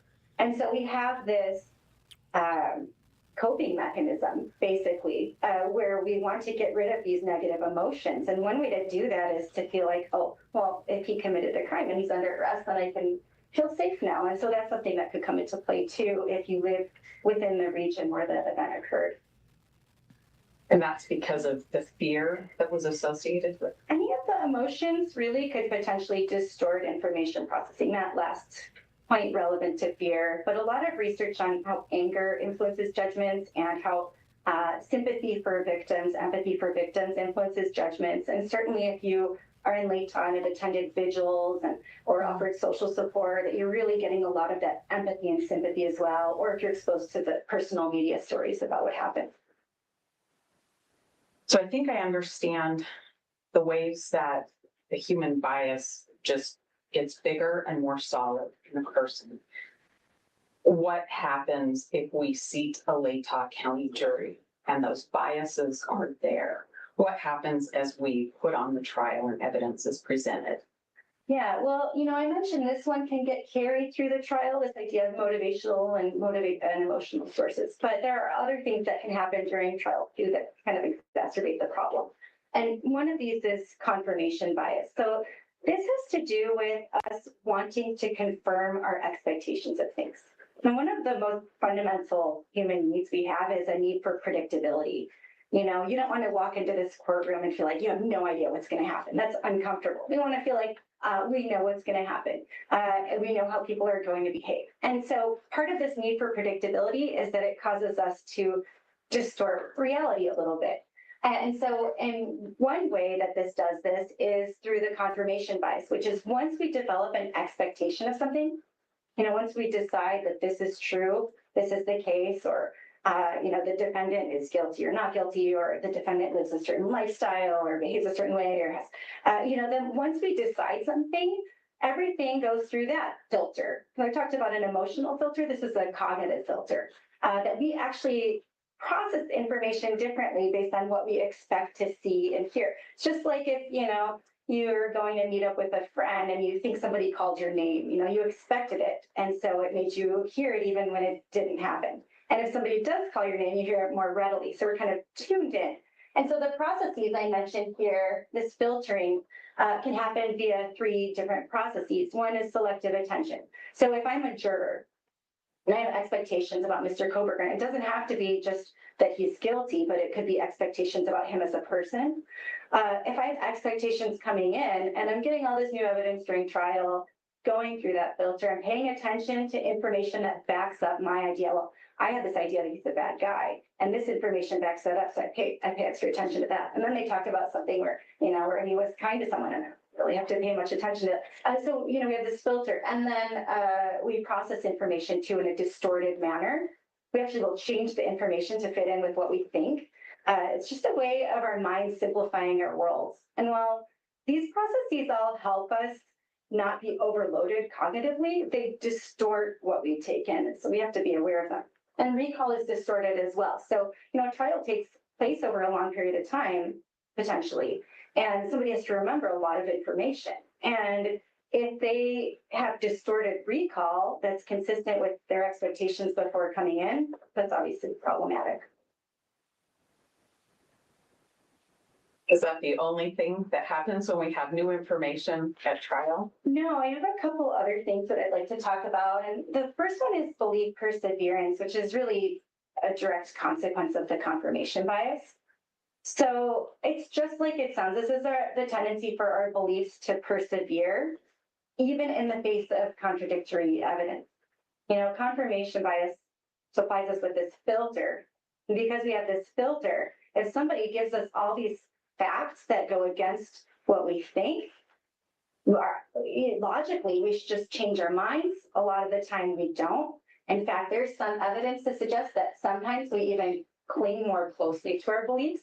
And anyone who's looked at anything on social media has probably seen evidence of this, where somebody has a strong belief about something and then somebody provides actual facts that contradict it. And then instead of saying, oh, you're right, I see your point. Of course, that can happen sometimes. The general tendency is for people to still stick with their beliefs anyway because they formed them. When you're in the process of forming your beliefs, that's different. But once you've formed something, it tends to stick. It's the same thing with stereotypes. Somebody has an assumption that elderly people are bad drivers, and they see a whole bunch of evidence suggesting otherwise, and even research studies and things like that. Then they no, I still think I still think elderly people are bad drivers. So that's police perseverance. And in some cases, people will even double down. Again, social media, they might even get more aggressively in line with their initial opinion after seeing evidence to the contrary. So this is one reason it's directly aligned with confirmation bias. It sounds like they can work together when somebody already has a bias. They've already made decisions about it. Yeah, really any expectation or decision or judgment, even if you don't know that you have it. I heard the phrase of growing legs. Well, there's a famous social influence researcher who used that same phrase with decision making. Like once you've decided something, your decision grows legs of its own. And so now it's not just the normal information necessary that for any rational person, because we all kind of have this tendency to be irrational in situations like this. But it ends up causing us to distort reality. I don't a little bit know. and we need a lot more evidence now than we should. to change Pilola's our mind. mom, the DNA, I What hope that they else have it. impacts getting new information? I hope they have Most plenty of people. DNA Moving to evidence the next tucked slide, away. I want to mention a little bit about cognitive dissonance. And cognitive dissonance is an uncomfortable under their, feeling we have when we have hat like or an whatever, inner because clash, like an inner hypocrisy. a lot of the, like like I if said I'm earlier, a lot of religious, the, but I don't adhere to one thing about my religion. And pretty there's much this inner all of clash. the We don't evidence like has that not feeling, been, and we like to reduce it, minimize it, prevent it. it's So under why lock is and that key. relevant here? They've kept stuff very, very quiet. Lives in Latah County. They might have a dissonance experience because if they start during trial to believe that, oh, maybe the defendant is innocent, maybe he shouldn't be convicted, that belief might be battling another belief about loyalty to their community because they know the community wants closure. They know that the community wants him to be guilty. They know the community wants to feel safe. And so they have this inner clash. And what happens when we have this inner clash, lots of things can happen. But one thing that could happen is we could distort reality. That's another reason for kind of being a little bit less accurate when taking in information. So if I'm if I'm a juror from Latah County, and I'm starting to kind of think, oh, maybe he didn't do it. There might be part of my brain convincing me that no, he's guilty because of this inner clash. I want to get rid of the clash. Is that because of the loyalty a person would feel to Latah County, to their community? I think that's a big part of it. And there could be other reasons with regard to community connections that could create that clash too. Like a concern that they might be known who they are as a juror? A concern that they might be known. They're this kind of picturing yourself sort of coming back to your community with the news that you were involved in a process that actually acquitted somebody, for example, and having to face people in your community, which is something I touch on later a little bit too. All right, should we move forward? Yeah. All right. I know the court's gonna want to know, can we fix this? Sure. Can we get our jurors in here and tell them, don't bring your bias in? Can we fix this? What do you think, knowing what you know about human bias? I would love that to be the case. I just don't see that as feasible when bringing jurors out of Latah County. And I can tell you some problems with all the methods that people try to use. It's just, if you look at the research, there are limitations to these. And so one of them, of course, is juror selection. Let's try to find people, for example, who haven't been exposed to publicity. So there are problems with that. Can you recount all of the publicity that you've been exposed to? No. If I asked you to tell me about all of the interactions you had with people over the course of a week, you're going to have forgotten some, right? But doesn't mean they're not going to be affecting you. So maybe when I was at the grocery store, the person checking me out had a negative expression on their face, and I didn't recount that to you, but maybe that memory is there and it's buried. And when I go back in the grocery store, I'm a little colder to them. And another possibility too is that retrieval cues can make some of these unconscious memories actually become conscious, and maybe they affect us at that level. So if I'm a juror.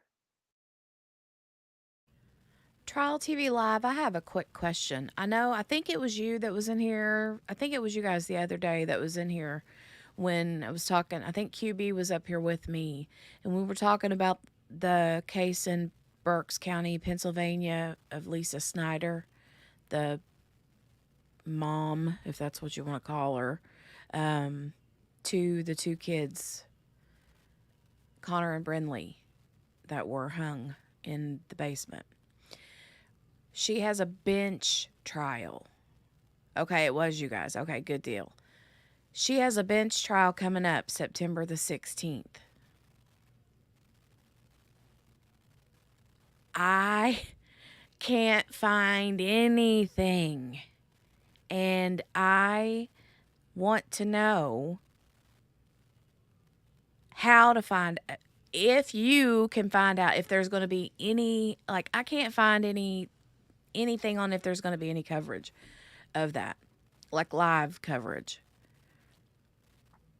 From what I saw when I Googled, it said that I found articles that said that bench trials are public just as jury trials are. So, yeah, and then also, I don't know if Pennsylvania is one of those states that don't like to share their, court feeds or what, but anyway, yes. I was just wondering because,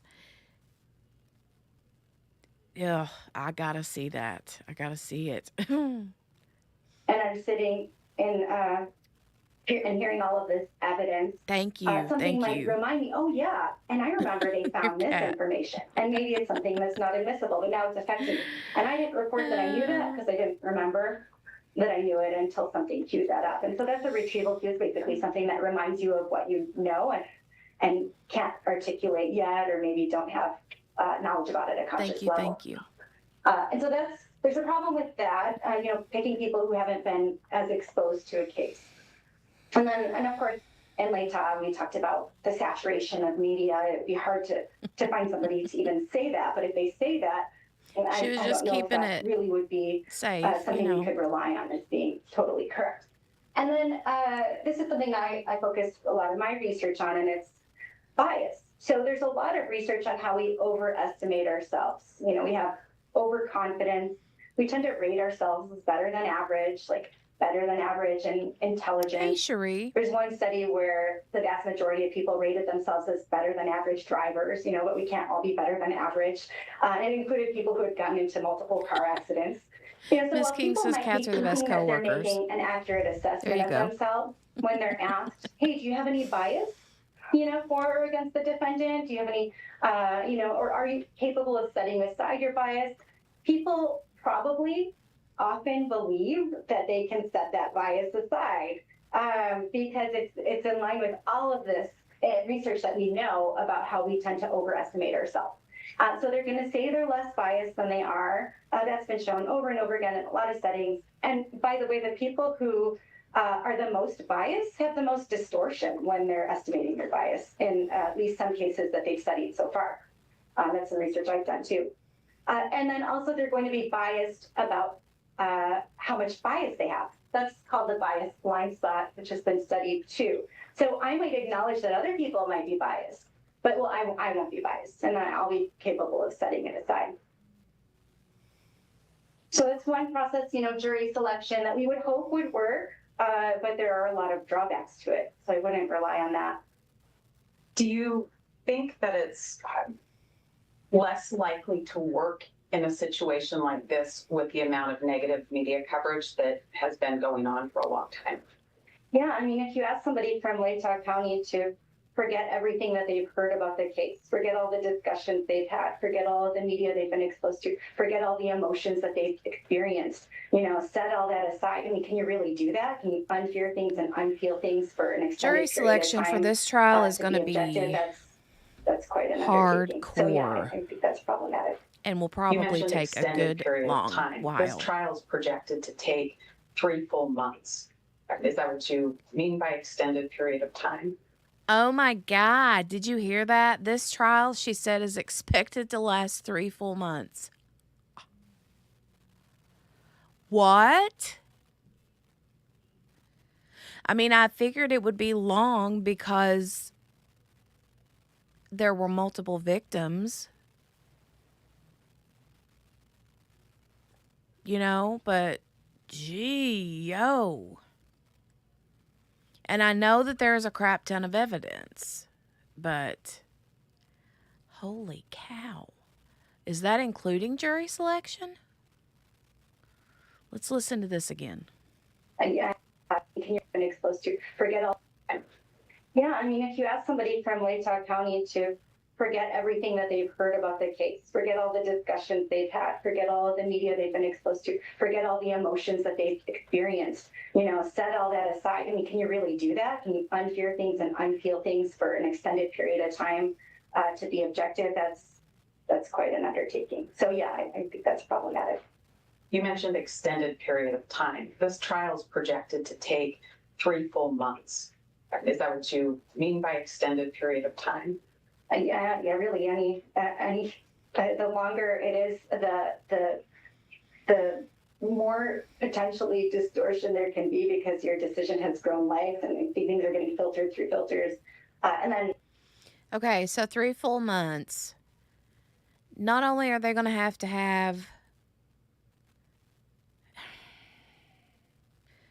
they're going to have plenty of alternates.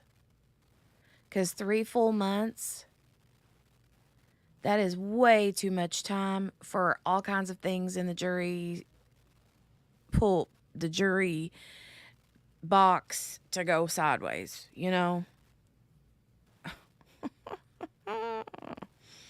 They better make sure they got plenty of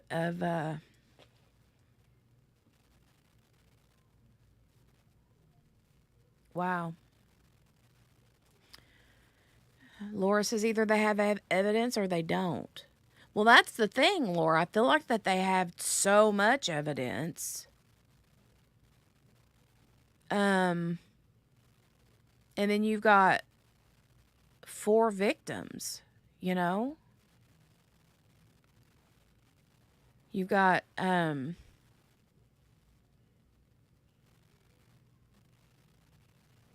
yeah, there were 4 but then you've got 2 that I think are considered victims as well, but they were not harmed. They were victims because they were in the home. They lived there and were home when the murders happened. But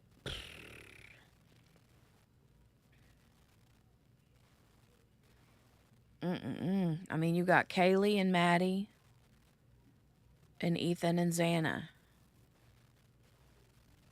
That's 4. There's 4 plus the 2. What were their names?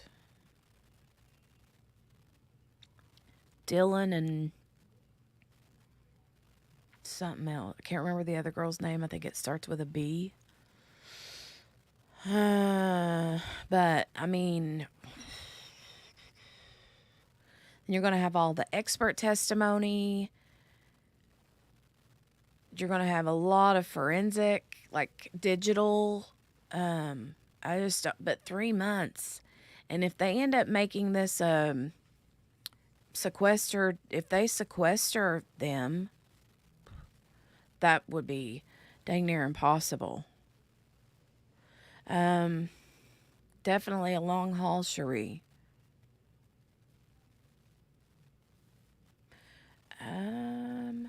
Laura said, I feel so sad for the victims' families. I know. Miss King, good question. She says, okay, then how does any jury get picked? If you think people can't set aside what they have heard, there have been high-profile cases before this one, and they were able to get a jury. Yeah, they were able to get a jury. But whenever that jury hears that this is going to be 3 months long, potentially,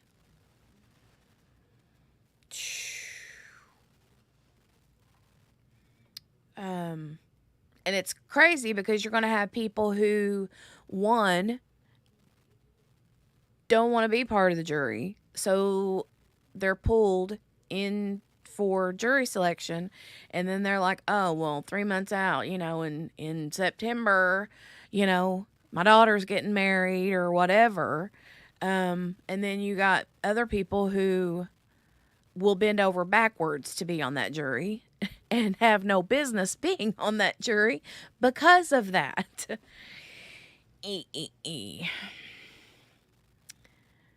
Cherie said that means the trial may not end until almost Christmas. Well,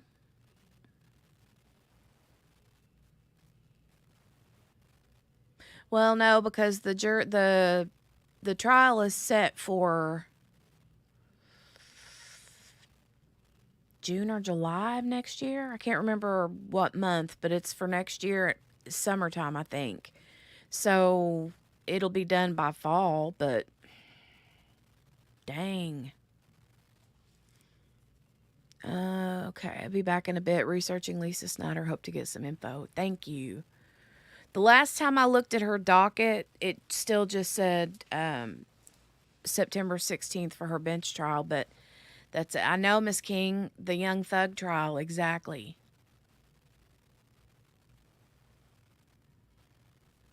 P. Lola's mom, they said just now, before I started running my Jabberjaws, was they expect this Kohberger trial to last 3 full months.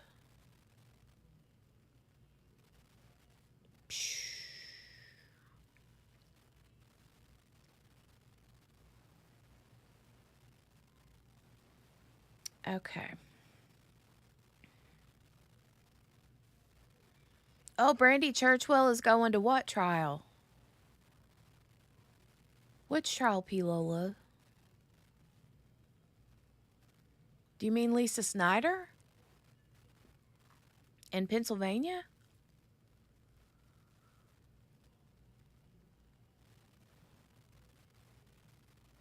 Margaret said Young Thug is now collecting Social Security. That's funny. I don't know who's got that time to sit. I have no idea.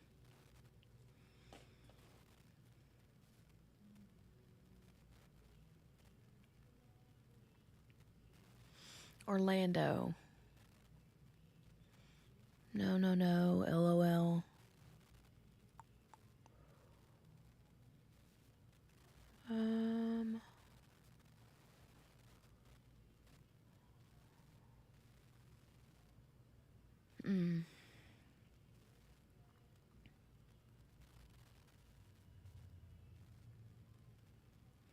The mom who unalived her spouse and put him under the fire pit.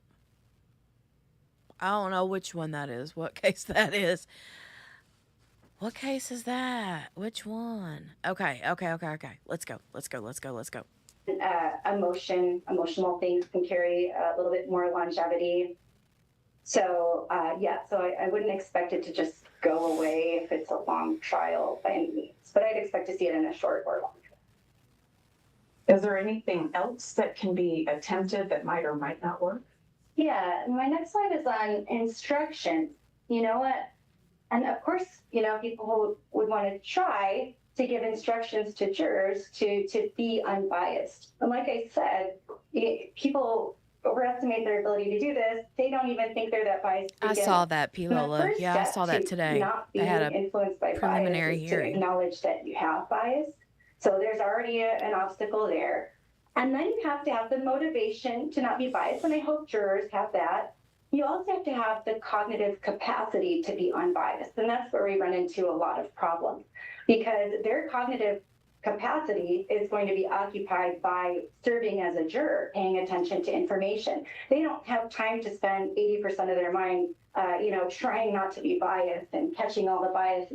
And in fact, there's research that suggests that when we try to suppress thoughts, that we can think about them even more as soon as we let our guard down, which is very soon, because you have to think about other things at some point. So if I try not to think about something like an argument I had with somebody, or somebody tries not to think about cigarettes, but they're trying to quit smoking, they could do that for a really short amount of time. But as soon as they think about something else, their mind gets flooded with those thoughts. Because in order for you to not think about something, you have to think about it so that you can catch those thoughts. And that process is automatic. Now, most of what I've been talking about today is unconscious, automatic processing, and that's why it's so hard to control. And with regard to instructions to disregard information, whether it's something that people learned pre-trial or something they learned during trial that turns out to be inadmissible, the research shows that those instructions typically don't work, and sometimes they can backfire, partly because of this thought suppression rebound effect.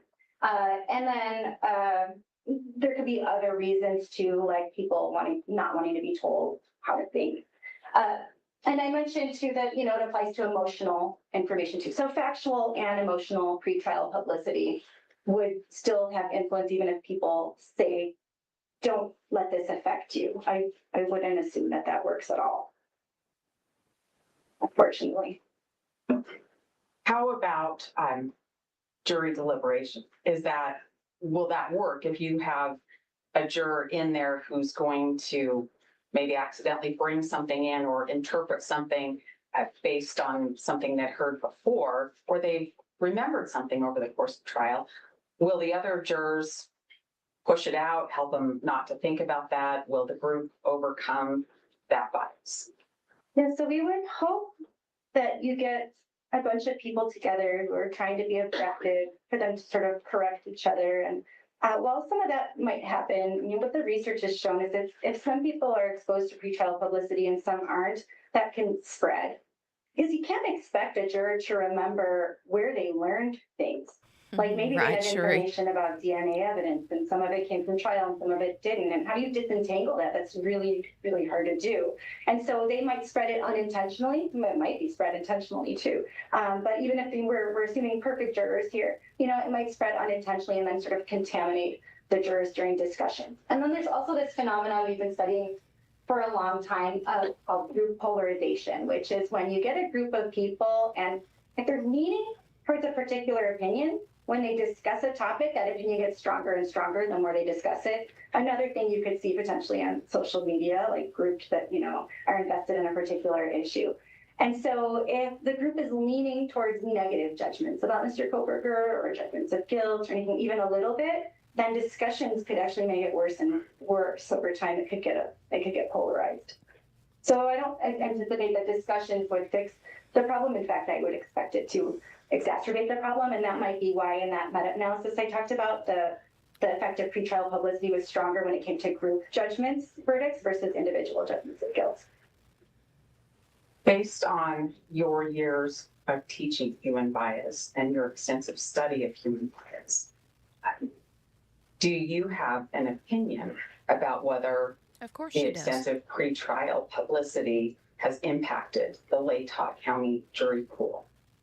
I do. I think it would be so hard to be a member of that community and be able to come in and be objective, and arguably impossible. So we don't have a known method for undoing things, and the things have been done. They've felt the emotions, they've seen the publicity, they've had the discussions, they've been to the vigils, and even if they want to be as objective as possible, and even if we disregard some of the limitations I talked about before,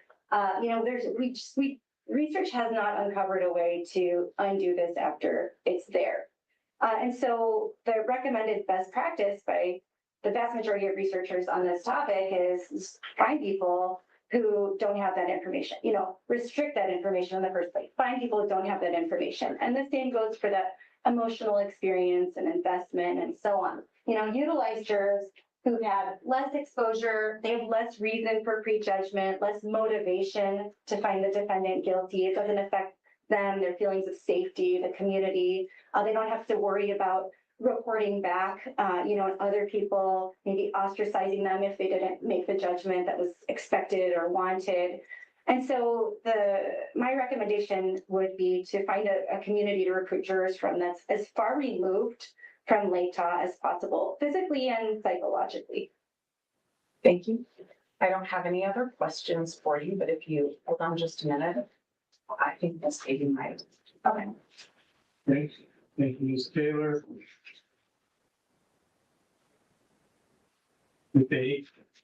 Your Honor.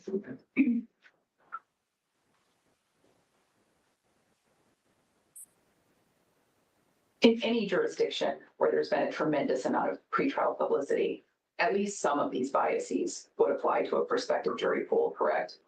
Yeah.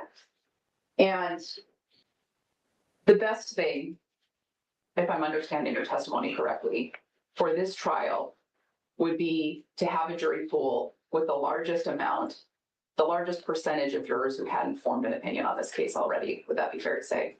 I mean, you need, I can't speak to percentages. You need somehow to find enough people to serve on the jury who have not been exposed. Now, this is a high profile case, so we know the exposure is all over the state, and of course, this is part of it. But if you can have less exposure, you have less bias potential. In a case like this, where there's been so much exposure across all counties, are there unique challenges in selecting a jury that would apply anywhere? So, well, I mentioned some unique things about Latah County and emotional investment in the community, concern for community members, and having felt that fear and wanting the defendant to be guilty so that they could resolve the fear and anger. So there are all those emotional and social connections, and of course, Dr. Edelman's report, which will come up later, shows that a lot of people who live in Latah County are connected in some way to the university or the police involved in the case. So they actually, know people or they lived in Latah County. And so those kinds of things make, because it's such a small community, make Latah a unique experience. And so you've reviewed Dr. Edelman's survey. I have. So does it sound correct that 75% of folks in Latah County are not affiliated with the university? I don't recall his percentages. Okay. So offhand, I would have to see the report. I could look at it if you'd like. Okay. And I should be more precise. I believe the question was, are you or a family member a student or employee at the University of Idaho in Moscow? And the percentage of folks who responded no was 75%. Does that sound right? I couldn't tell you without seeing it. Sorry, I don't remember. Would it surprise you to find out that 60% of Latah County residents who were surveyed reported that they did not feel higher levels of stress or anxiety during the hunt for the killer in this case? I don't know. I don't know what percentage I would have estimated. I just would have estimated it to be higher in Latah. Okay.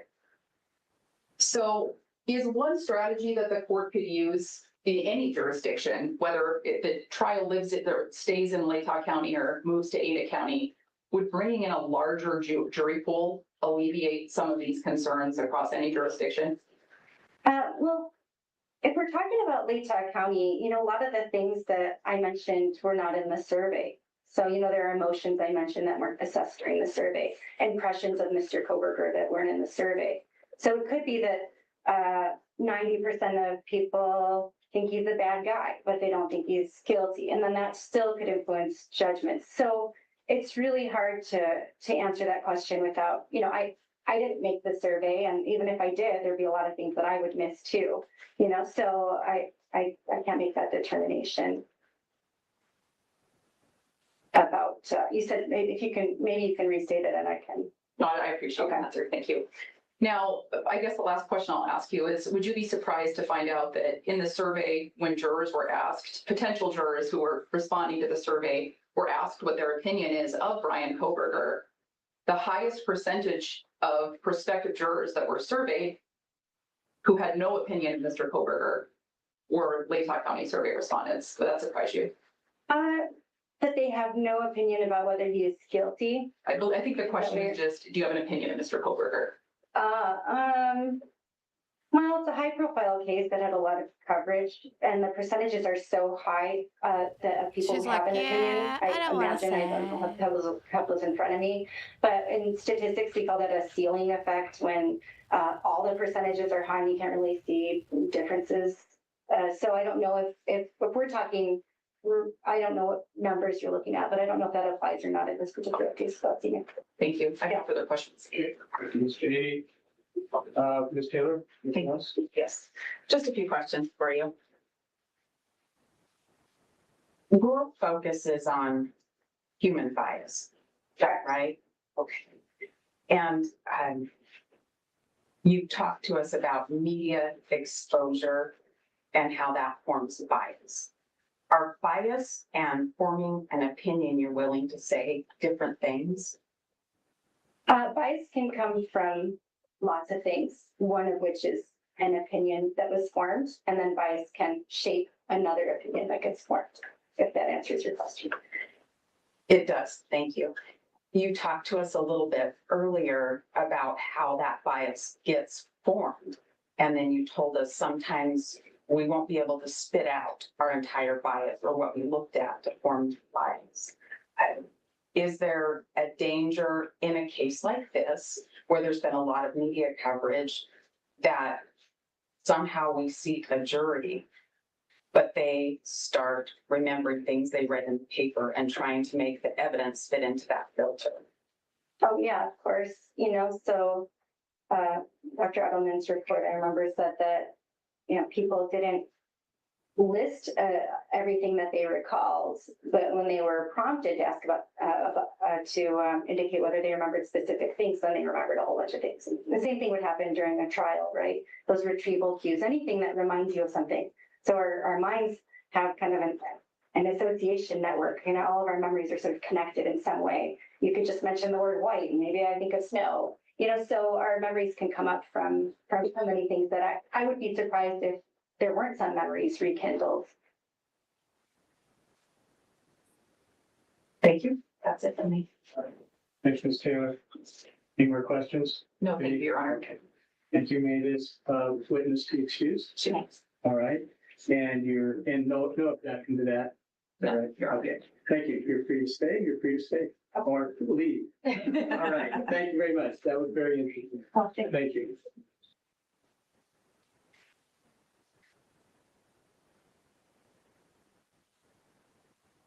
Okay, next witness. Next witness is Dr. Bryan Edelman. Okay. Dr. Edelman.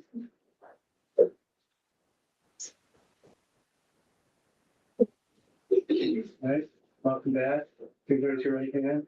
You solemnly swear or affirm that the testimony you give in this case shall be the truth, the whole truth, and nothing but the truth under penalty of perjury. I did. All right, thank you, sir. Please have a seat, and then please state your name and spell your last.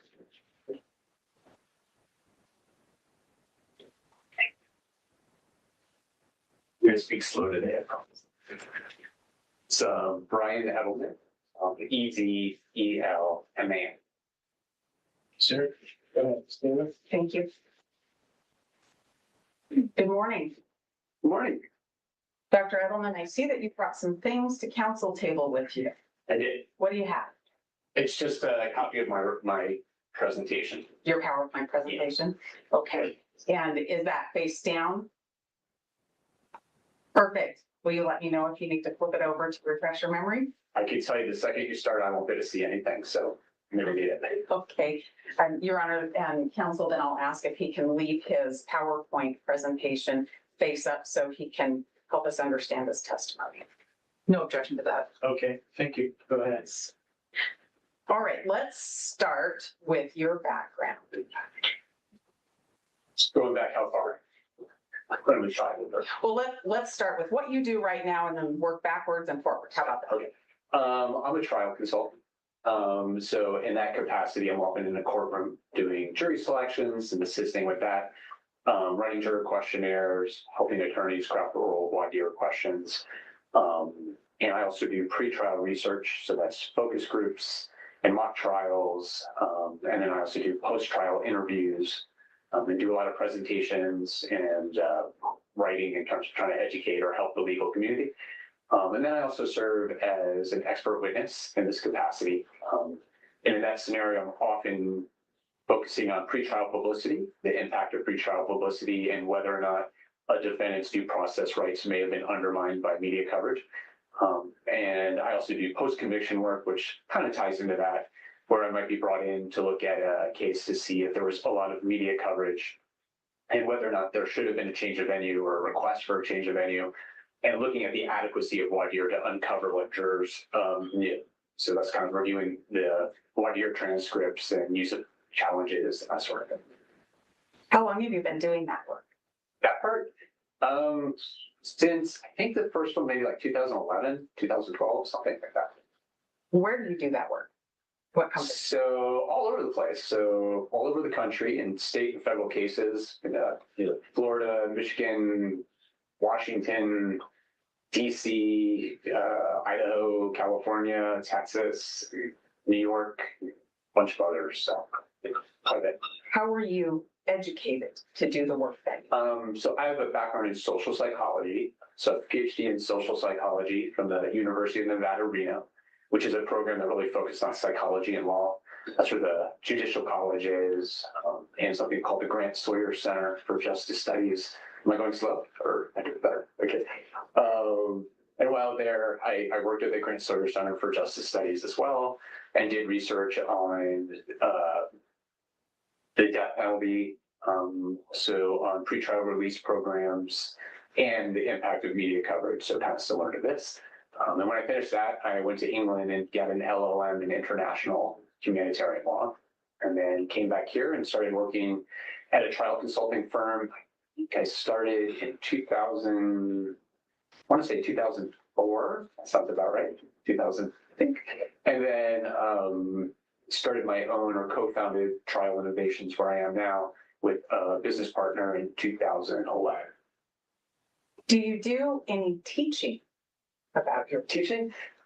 So I do like CLE classes and things like that for bar associations. I've done it for public defenders, for district attorneys' offices.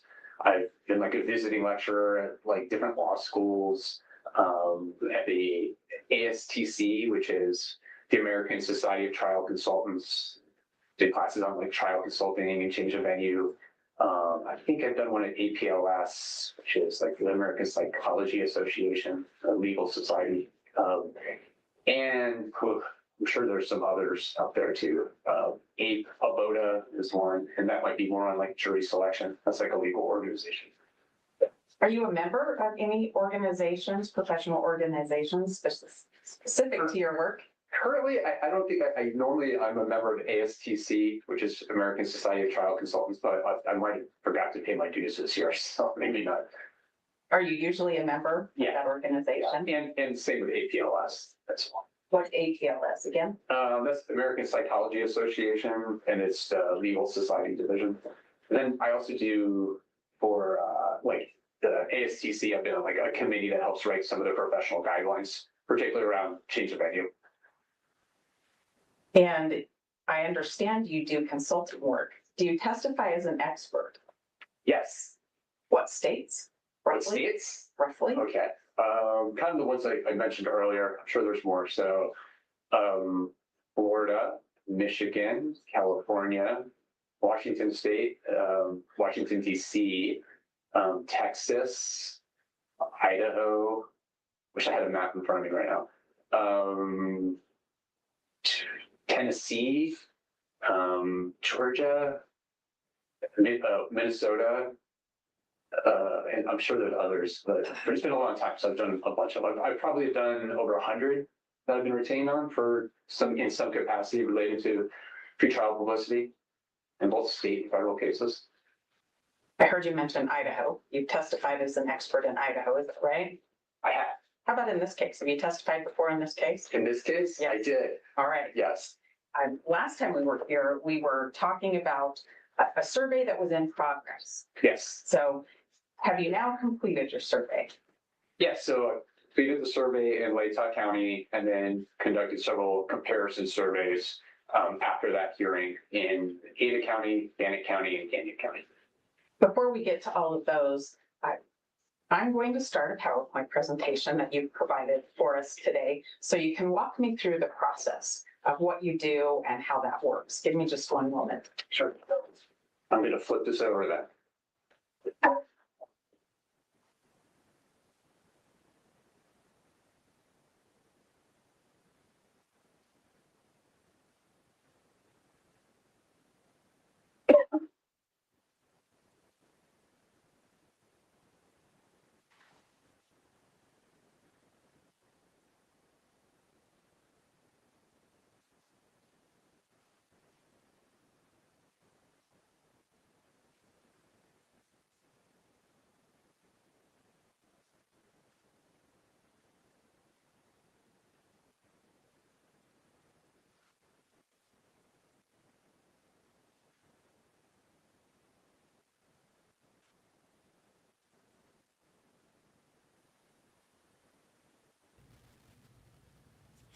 Sorry, I was sneezing again. I've been sneezing for the last couple of days, and I'm like, God. Thank you for that, for the patience. I think we have it now. Will you give us a or an overview of what we're going to talk about today? Yes. So the presentation is broken down into 3 parts. So the first part is just kind of a cursory review of some of the social science Ooh, research, I'm not sure, Laura. some of the basic general research, foundational research, and then research specific to pretrial publicity and juror decision making. And then to get into the actual change of venue analysis, which focuses on the media coverage, so the extent and nature of the coverage, and in addition to whether or not that coverage has had any impact on the jury pool. So that really gets into the survey. And the last part gets into the unique challenges that cases like this pose when we talk about jury selection. So is what you're an effective remedy in cases like this, when there's been a lot of media coverage and people have a lot of knowledge about the case. I heard you say cases like this. What do you mean? Sorry, when I say what? Cases like this. Oh, cases that have a lot of media coverage. So in a normal case, like a car accident or something like that, people come in, they might have general attitudes about drinking and driving, but they don't have case-specific attitudes about this person that are well-developed from information So I know about the it evidence looks and the like they person want and it so to on. be When moved you have a case to like Ada this, County. people come into the courtroom with case-specific attitudes. I just looked at it. I thought it was I wasn't positive, because it's in Idaho, and I get the counties confused with between Kohberger and Daybell, and yeah, that's not actually him. That's from a movie that they made or a documentary or something. But yeah, it's not a good depiction. They, yeah. Anyway,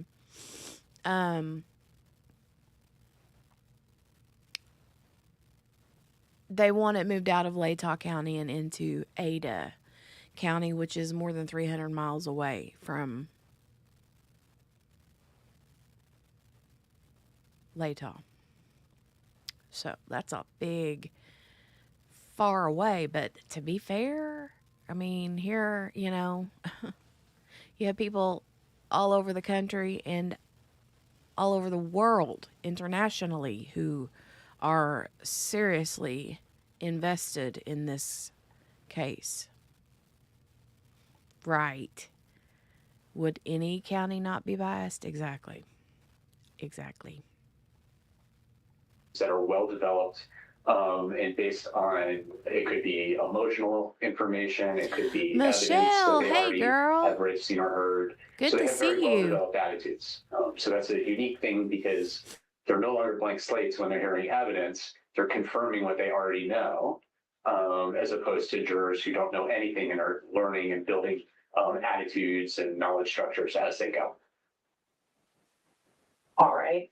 Let's go to the background of why we do this, why this matters. Yeah, so there's decades of research in general documenting the impact of pretrial publicity on decision making, and it kind of falls into 2 areas. 30 so minutes. There's what we call field All research, right. which is kind of similar to like a change of venue survey. So people are exposed to pretrial Exactly, publicity in a Billy. naturally occurring setting. I read a newspaper, I watch it on the news or on the news while I'm cooking dinner, whatever it may be.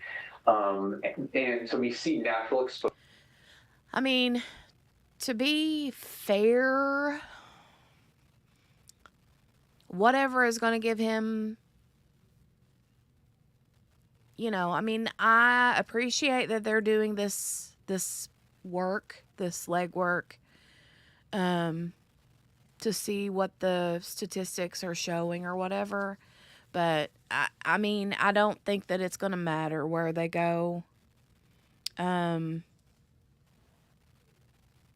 But in the state of Idaho, I guess it would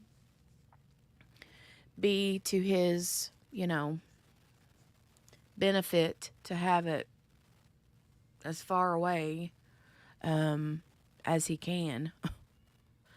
with the better options for a unbiased jury pool. But can't blame them for trying. I think that they feel like it's pretty useless too, but at the same time, if his defense doesn't try this to get it moved, then could it open a door later on for some sort of appellate issues, you know? I don't know. Exposure, and we're able to assess the impact of that coverage on pretrial opinions. But there's some limitations to that. We can't really learn how pretrial publicity impacts decisions, and we can't really learn the types of pretrial publicity that are most impactful, and whether or not remedial measures like an admonition or voir dire in between clients mitigate the impact it has. That's where experimental research comes in, because it's a controlled setting, and we can test things like what types of pretrial publicity are most prejudicial, how does pretrial publicity impact decisions, and things like do remedies work, and so on. Do you have Right. an example to help me understand maybe the difference starting with field research? Sure. So the one we're looking at here is one of the earlier pieces that was published, and it looked at 3 cases that were high-profile cases in California. One involved the murder of 2 police officers, I think it was in Yolo County, and then the murder of a dental hygienist from a prominent family. So it was the status of the victim was important in that. And then I believe a third one was a rape of a young girl. So the 3 cases, and they did surveys to assess the impact of that media coverage.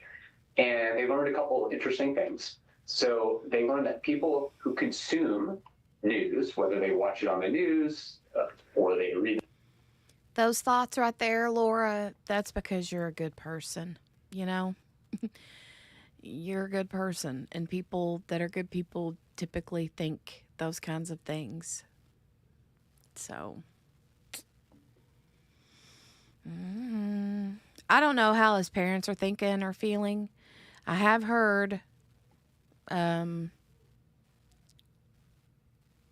speculation that one of the sisters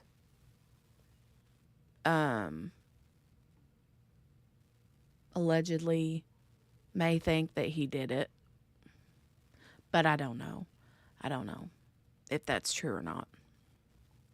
the local paper, develop more case knowledge. So the more often I follow the news, the more likely I'm to have detailed information about that specific case. So there's the first relationship that we look at. And then the next thing is case knowledge impacts presumption of guilt. So people who have well-developed case knowledge, they've read a lot about it and they know a lot of detail, they're more likely to think the defendant is guilty. They're more likely to have an opinion about that. And that stands out as more important than a host of things. They looked at gender, education, attitudes towards the criminal justice system, and ultimately case knowledge was 10 times more impactful, more important than attitudes like towards the criminal justice system. So it wasn't something like I'm just a pro-conviction person who tends to favor the government and think people are guilty. It was far more important than that when it came to these attitudes and opinions they developed. It sounds like the field research has been important in your profession. Yes. Fair to say? Yeah. Help me understand what experimental research is. Yeah, so these are more, again, traditional studies where we are able to control. We can look to see, maybe we're testing to see what types of pretrial publicity are most impactful. Maybe we want to know if voir dire is an effective remedy at mitigating the influence or impact. An interesting study someone recently did was looking at the set-aside question. And they were looking to see if you did something like normally what happens to jurors on the spot. So it's like, what do you know about the case? And it's kind of like on the spot, I need to think about it and try to recall everything from memory and spout it out right there. So the remedy was, what if the person was given time to write down everything they know and think about it? Think, I mean, look at Jeffrey Dahmer's dad. And then ask them again. So they were looking at that as a remedy. So that would be an example of an experiment. And like globally, what we find is exposure to pretrial publicity impacts perceptions of guilt. And it influences the defendant's credibility, likability, and sympathy towards the defendant as well. And overall, most of the research shows that judicial remedies are not effective. We're talking about admonitions, so like the judge telling the jurors are not allowed to consider media coverage, they have to set that aside. Voir dire, kind of like I was mentioning before, those don't mitigate the impact of media coverage. Delay is another one. Sometimes there's a long delay between when someone reads the coverage and when they come and do the experiment to see if that mitigates the impact. So overall, those are the key findings and takeaways from the experimental research. All right. You have a slide in here called, I'm not saying this word correctly, Potower and Singer. What's this about? How is this important? So this is, again, just an example of some of the research. So in this study, the researchers recruited people who had been excused for jury duty, so they were at the courthouse, and they were put into 2 different conditions. So in one condition, the experimental condition, they read an article, and that article contained information about the defendant. It was a criminal record, and it also included a retracted confession. So they were looking at something that was inadmissible. It wasn't going to come in, I believe, in the story. And the control group read the same article absent those 2 pieces. Didn't mention anything about the criminal past, criminal record, or the retracted confession. And what they found, if you go to the next slide, is that there was a significant effect. So those participants who are in the experimental condition, the ones who had been exposed to the background, the criminal background information and the retracted confession, were much more likely, I can tell I'm talking too fast, were much more likely to convict and perceive the defendant as guilty compared to the control group. So that was a significant effect. That seemed like a pretty high percentage. This is an experiment with 2 otherwise equal groups of people, some exposed to negative publicity and some not, and almost 30% of the people in that experimental group would have voted to convict just based on that difference alone. So 28 percentage points higher. And again, it's a controlled study. So they're controlling for everything. So the only variable really that should be, that's impacting is the fact that one group heard this negative prejudicial information, the other one didn't. Seems like a high. What's that? That seems like a high amount. Well, it's a significant find. It's statistically significant. All right. Let's talk about pre-trial frequency. Okay. How does it impact information that you might get in trial? Yeah, so we already heard about this a bit in terms of this selective process for filtering information. So the one that really is significant for me that stands out is the belief perseverance research. I'll tell you why. And like it was mentioned, so a common study would be someone would read an essay. For example, there might be an article about why risk-taking makes you a good firefighter, and people who are cautious that's not a good characteristic. And then someone else might read the exact opposite, where implying that cautious people are better firefighters than risk takers. And then they're asked to write an essay, and whichever one they read, they're more likely to support or write an essay that's consistent with what they read. And then later, when they're confronted with information that disconfirms whatever they had read and written, they're resistant to change. So we see that in our everyday lives quite a bit. And the thing that really is significant to think about is jurors who come in as a blank slate in a normal case, who haven't been exposed to media coverage, have no opinions or attitudes that are specific about the defendant, about the evidence, about guilt. And they're just processing evidence in a controlled setting through direct examination and cross-examination. The rules of evidence apply. So they're learning and they're developing opinions. They're considering the evidence for the first time. That's the ideal situation. In a high-profile case where jurors have been exposed to a lot of coverage and they end up serving, they already have well-developed attitudes about the defendant. So opinions of the defendant. They have well-developed attitudes about guilt, for example. And they have case knowledge that they've already been exposed to, not in a controlled setting. So maybe it's information in this case about cell tower data or information about a vehicle being seen on video, or what the results of DNA tests are. And it's not under a controlled setting of direct examination and cross-examination, another expert from the defense side where they weigh all that. It's in the context of a news story. There's editorial, there's public personalities, it's Nancy Grace, there's all this sensationalism around it. So they're being exposed to all that, but they're also getting the information, the evidence within that context that they're going to hear at trial.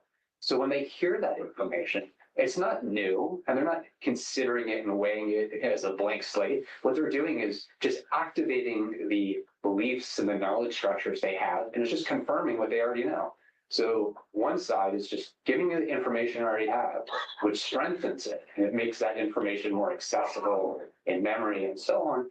And then the other side is giving information that is attempting to disconfirm what I already know and believe, and it's scrutinized in a very different way. They're much more likely to reject it. They're much less likely to attend it, to store it in long-term memory. And it's really That's a great point, Michelle. She says, I don't have kids either. Kids can be raised beautifully with a loving and supportive family, and there are no guarantees. That's scary. And that is so true. I mean, there's how someone is raised, and then there's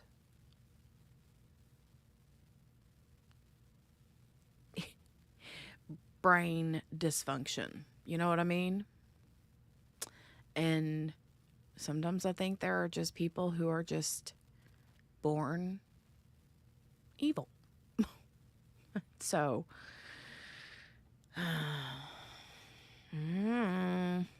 if I randomly disappear in the next few minutes, it's because I'm waiting on the an alert or a message from the school concerning kiddo getting to the bus. So she wants to ride the bus. I have determined, we have come to the conclusion now that she doesn't like the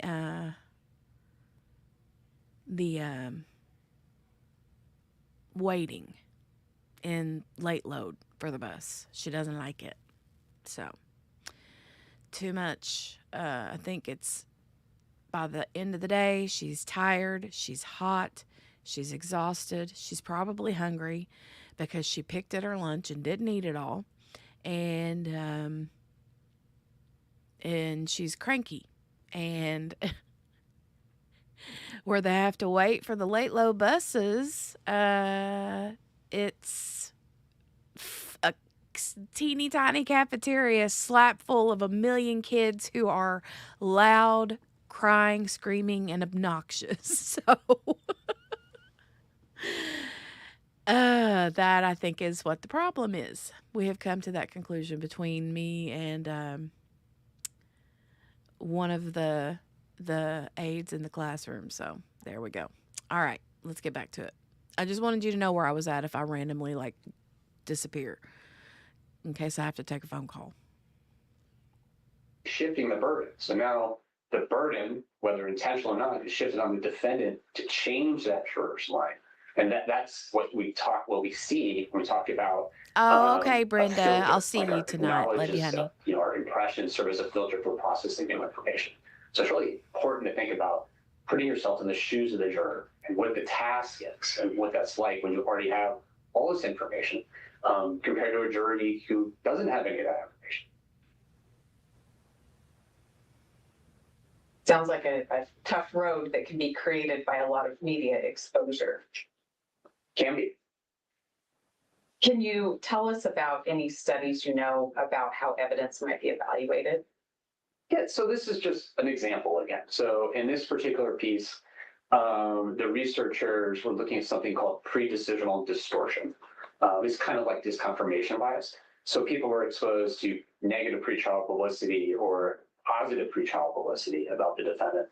And then there was delay. So I think it was like 5 days or something like that. And they watched a murder trial where a husband was accused of murdering his wife, and it was intentionally balanced. So it was kind of like a 50-50 split of guilty, not guilty.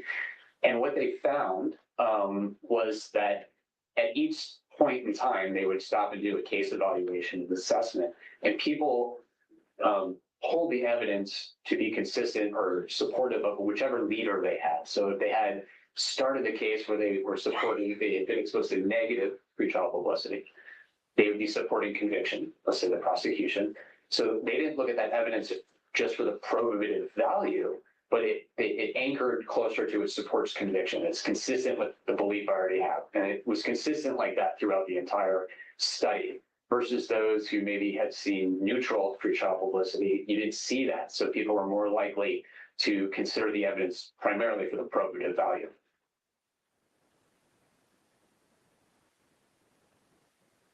How about when you've had a lot of pretrial coverage and then you have a lengthy trial? What do you know about a risk of confusing where you heard the information? By that, I mean bringing in something that you heard a long time ago that didn't tell you the truth. Right. And think about it based on what you were saying. These studies we're talking about an effect that was discovered with maybe 1 or 2 articles, and it still had an impact. Case like this, you're talking about inundated with pretrial publicity over a significant amount of time, repeating information, and then new information that's sensational. And so it's constantly reactivating those memories and making those knowledge structures more accessible, both consciously and unconsciously. So those attitudes are even stronger. So you would expect to see an effect like this to be even more robust in a trial setting over the course of weeks, months, or whatever it is. All right, let's talk about surveys and what you do.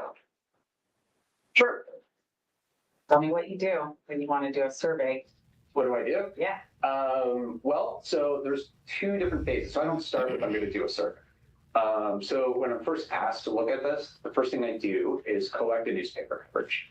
And I try to take a conservative approach. So I take the papers that have significant circulation in the county, that are based in the county. So I'm not looking, for example, at a paper in Spokane or in Ada County. I'm just looking at the ones here. And I read that coverage and I make an assessment if there's extensive coverage and potentially prejudicial coverage. So what is the nature of the coverage? Does it include inadmissible content? Does it include a lot of detail about test results like DNA results and things like that? So conviction-prone evidence. Does it have presumption of guilt or guilt-oriented detail?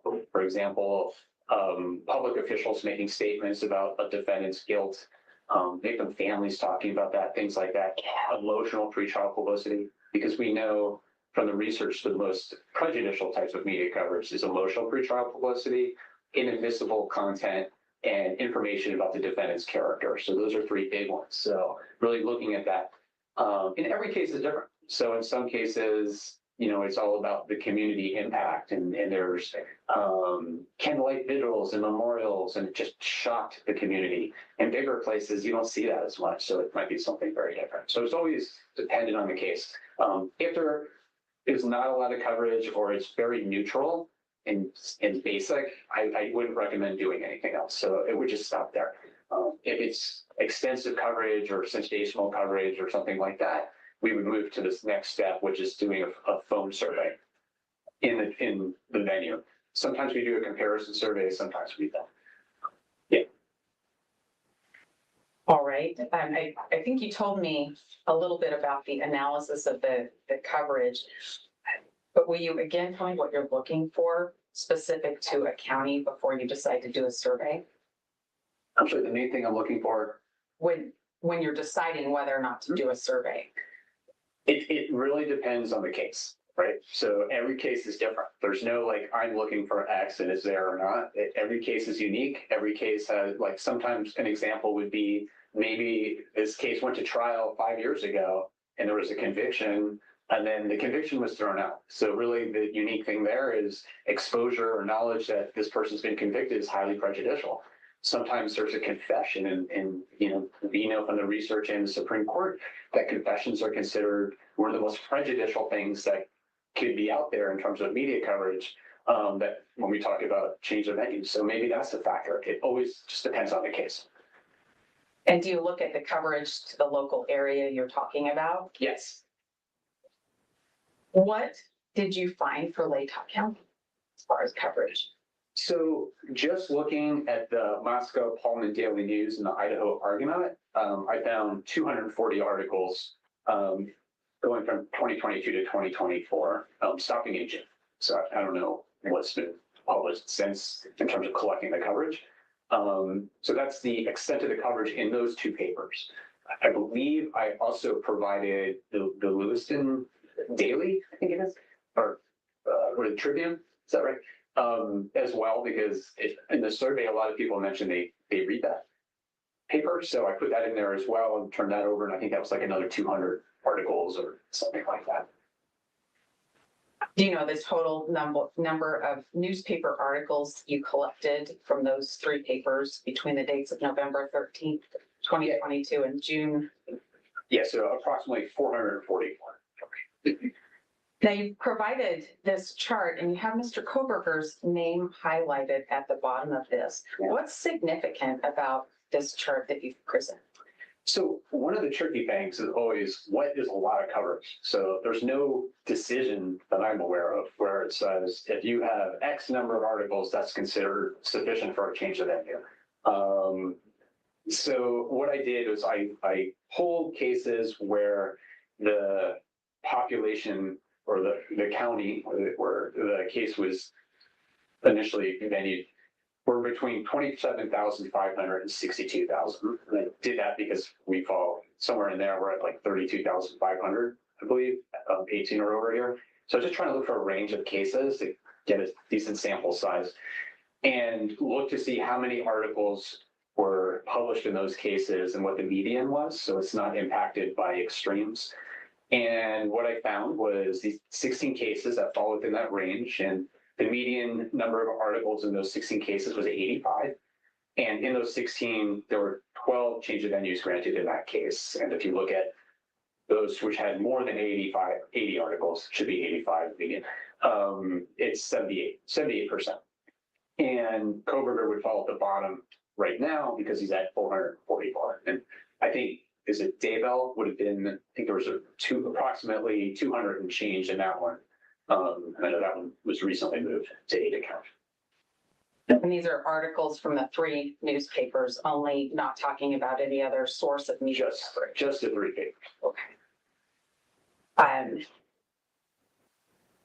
Let's talk about how much media coverage there is. It's not just these three newspapers, is that right? Right. So I did an analysis of the coverage that's in the declaration, which is more of a qualitative analysis. So I'm not going to go through that because that would be pretty laborious. So what I have here is looking at kind of consistent, some of the television coverage and some of the information that's been spread through more informal channels, such as social media. What did you find? Yes. So again, like this is really looking at what people are seeing on social media and through informal communication networks. And the reason I did that is because it's a small county, and in small counties, people talk. So people are more likely to know, rumors. They really and came in today, speculation, because buddy, with people know their the victims, they know the defendant, or someone's worked with somebody who cute knows the little defendant or victim. presentation So from my slides, didn't experience, they? you have a lot of information disseminated through informal communication channels and through social media in high profile cases. Did you find that in this case? I did. There was quite a bit. What are we seeing on this slide? So this is just an example. I went on Facebook and just did one search, which was just the search term was Moscow murders to see what would come up. And this is what we would call a results page, essentially. So if you hit play, you can see the extent of content that's out there from groups that are just talking about this case and sharing information and discussing what they think happened, and videos and posts, which may include anything from influencers and podcasters to sharing traditional news stories through local newspapers or television Have a stories. good rest of your But there's day, quite a bit. Michelle. Go Again, make more this is people just beautiful. one search. I'm glad you love your job. I bet you're great at it. It looks like you did a screen capture so that you could show the results from one search term. Yes, this is me just scrolling through the search engine results page from that one search term. And what you're seeing is a combination of everything. And then if you click on the tabs like posts or groups, you would see other categories. What's remarkable is the number of groups that have been created discussing this case. Some of them local, some of them national, with, some of them have hundreds or thousands of members, others have hundreds of thousands of members. So this case has captured the public's attention. We'll just keep scrolling for a minute. I think this goes on a little bit. Sure, these are all groups that you're looking at right now. So these are just Facebook groups that have been created talking about These are this just case. Facebook These are groups, but videos. I would lose my crap if they were scrolling through like YouTube and my channel popped up. I would be like, oh, no way. Wouldn't that be cool? Oh, sorry. I just thought that would be pretty funny.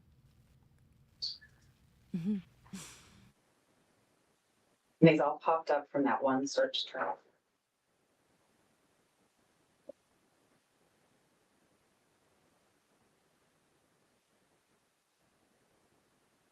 No, I don't think we need to advertise all these, honestly. Okay, We've been trying to protect from this kind of stuff.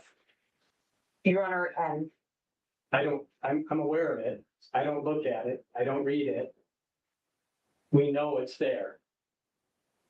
may we take a brief break, Your Honor? Sure. Wow. Go off the record. Judge, look at you step up and say something. I'm telling you, I don't know how to feel about this judge. I really want to like this judge, but every single hearing that they have had, I feel like the prosecution and the defense both run slap over top of the judge and he just lets them. So whenever I see him become a little bit more that's when I get excited because I'm like, this is your courtroom, judge. I want to see you run it, not them. I want to hear him say that again, though, when she's scrolling. Hold on. Let's play that again. I want to hear that one more time. These are all groups that you're looking at right now. So these are just Facebook groups that have been created talking about this case. These are videos.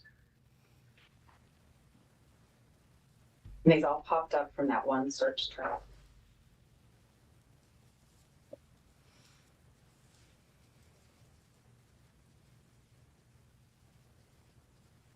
No, I don't think we need to advertise all these, honestly. Okay, We've been trying to protect from this kind of stuff. Your Honor, I'm aware of it. I don't look at it. I don't read it. We know it's there.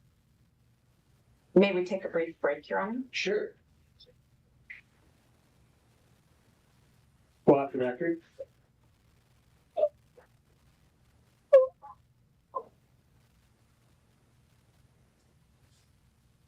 So he said go off the record.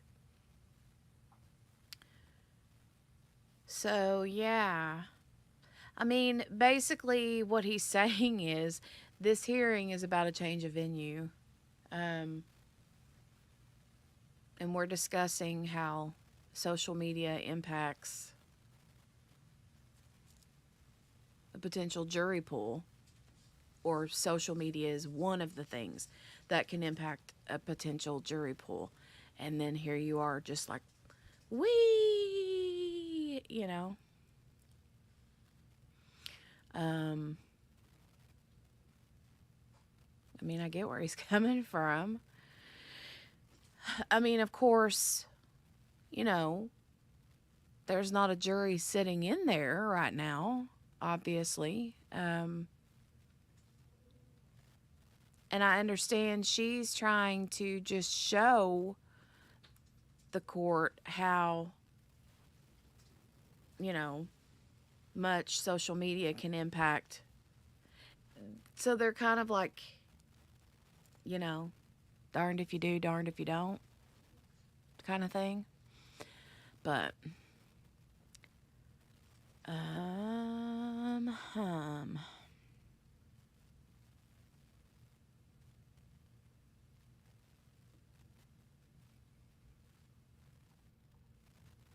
Let me skip on through and see. You agree, Patricia, about the judge? He does tend to let them run over him. That's one thing I don't. I've always been like,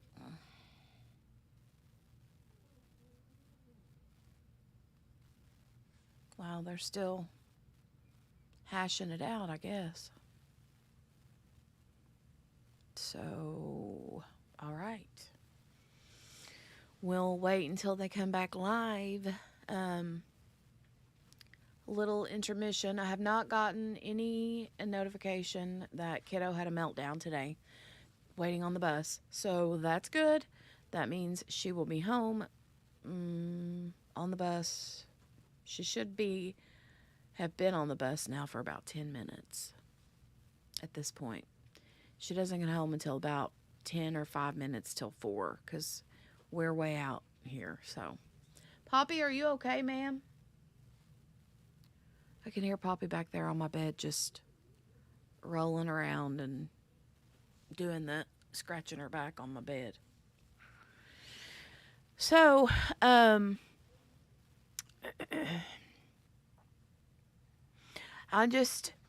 don't know which way it's going to go with what the judge is going to decide. You know, I don't know that there's much.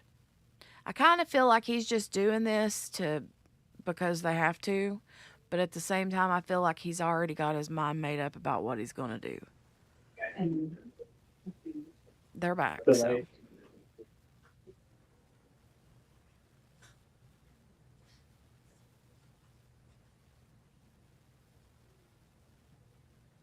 All right. Let's get back on the record. Thank you. We're back on the record. This is State versus Kohberger, case number CR 29222805. Counsel are in the courtroom, and as does Mr. Kohberger. We had a certain break here so that we could discuss about what we want to send out to the public. But we also have to make a record on that.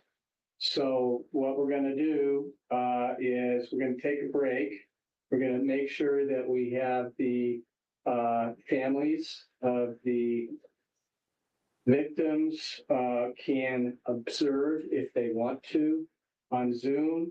Some are here. And we're going to come back at 1:30. Did I say that right, Ms. Taylor? Yes, You Your can Honor. correct me if you need to.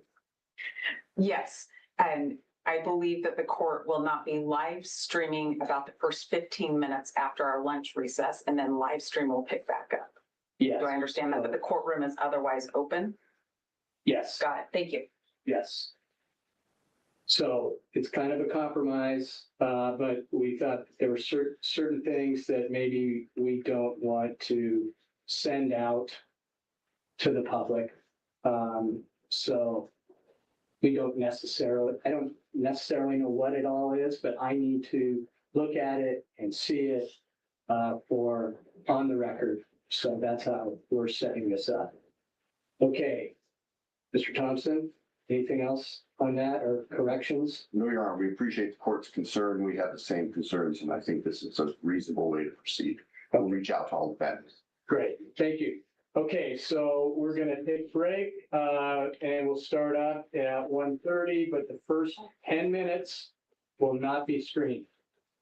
All right, thank you.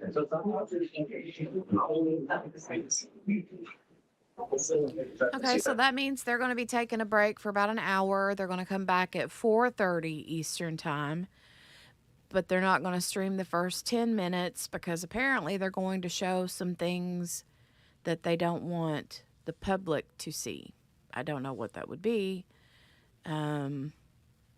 but that is what they're going to do. So, I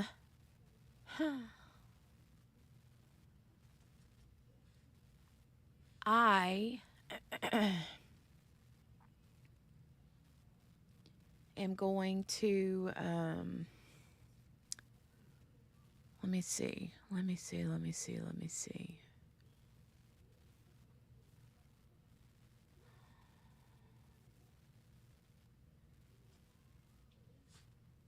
Let me take a brief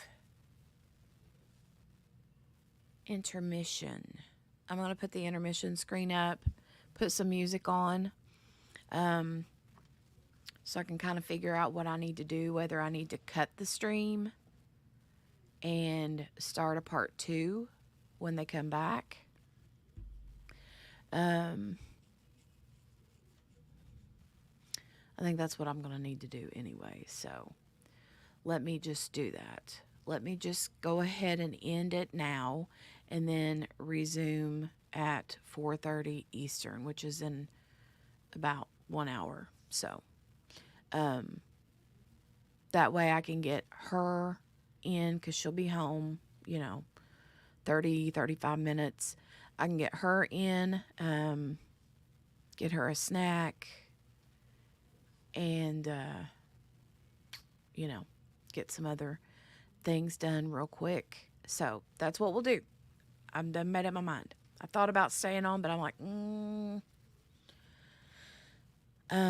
because I would have to interrupt to go out and get her and watch for the bus, get her something to eat and drink and all those things. So let me just go ahead and end it. I'm going to end it here. And then we will have a part 2 for the rest of this hearing at 4:30 Eastern. So thank you guys for joining for the last 3 hours, 2 minutes, and 12 seconds. I'm kind of anxious to see what they're going to show because they said the family would be viewing and things like that. So I'm like, ooh, wonder what their plan is. I don't know. All right. Make sure that you guys hit the thumbs up button before you leave. It is so important. It's super important that you leave your DNA on that thumbs up button. It does help a lot. And make sure you got your notifications turned on so you get the notification when I go live in an hour.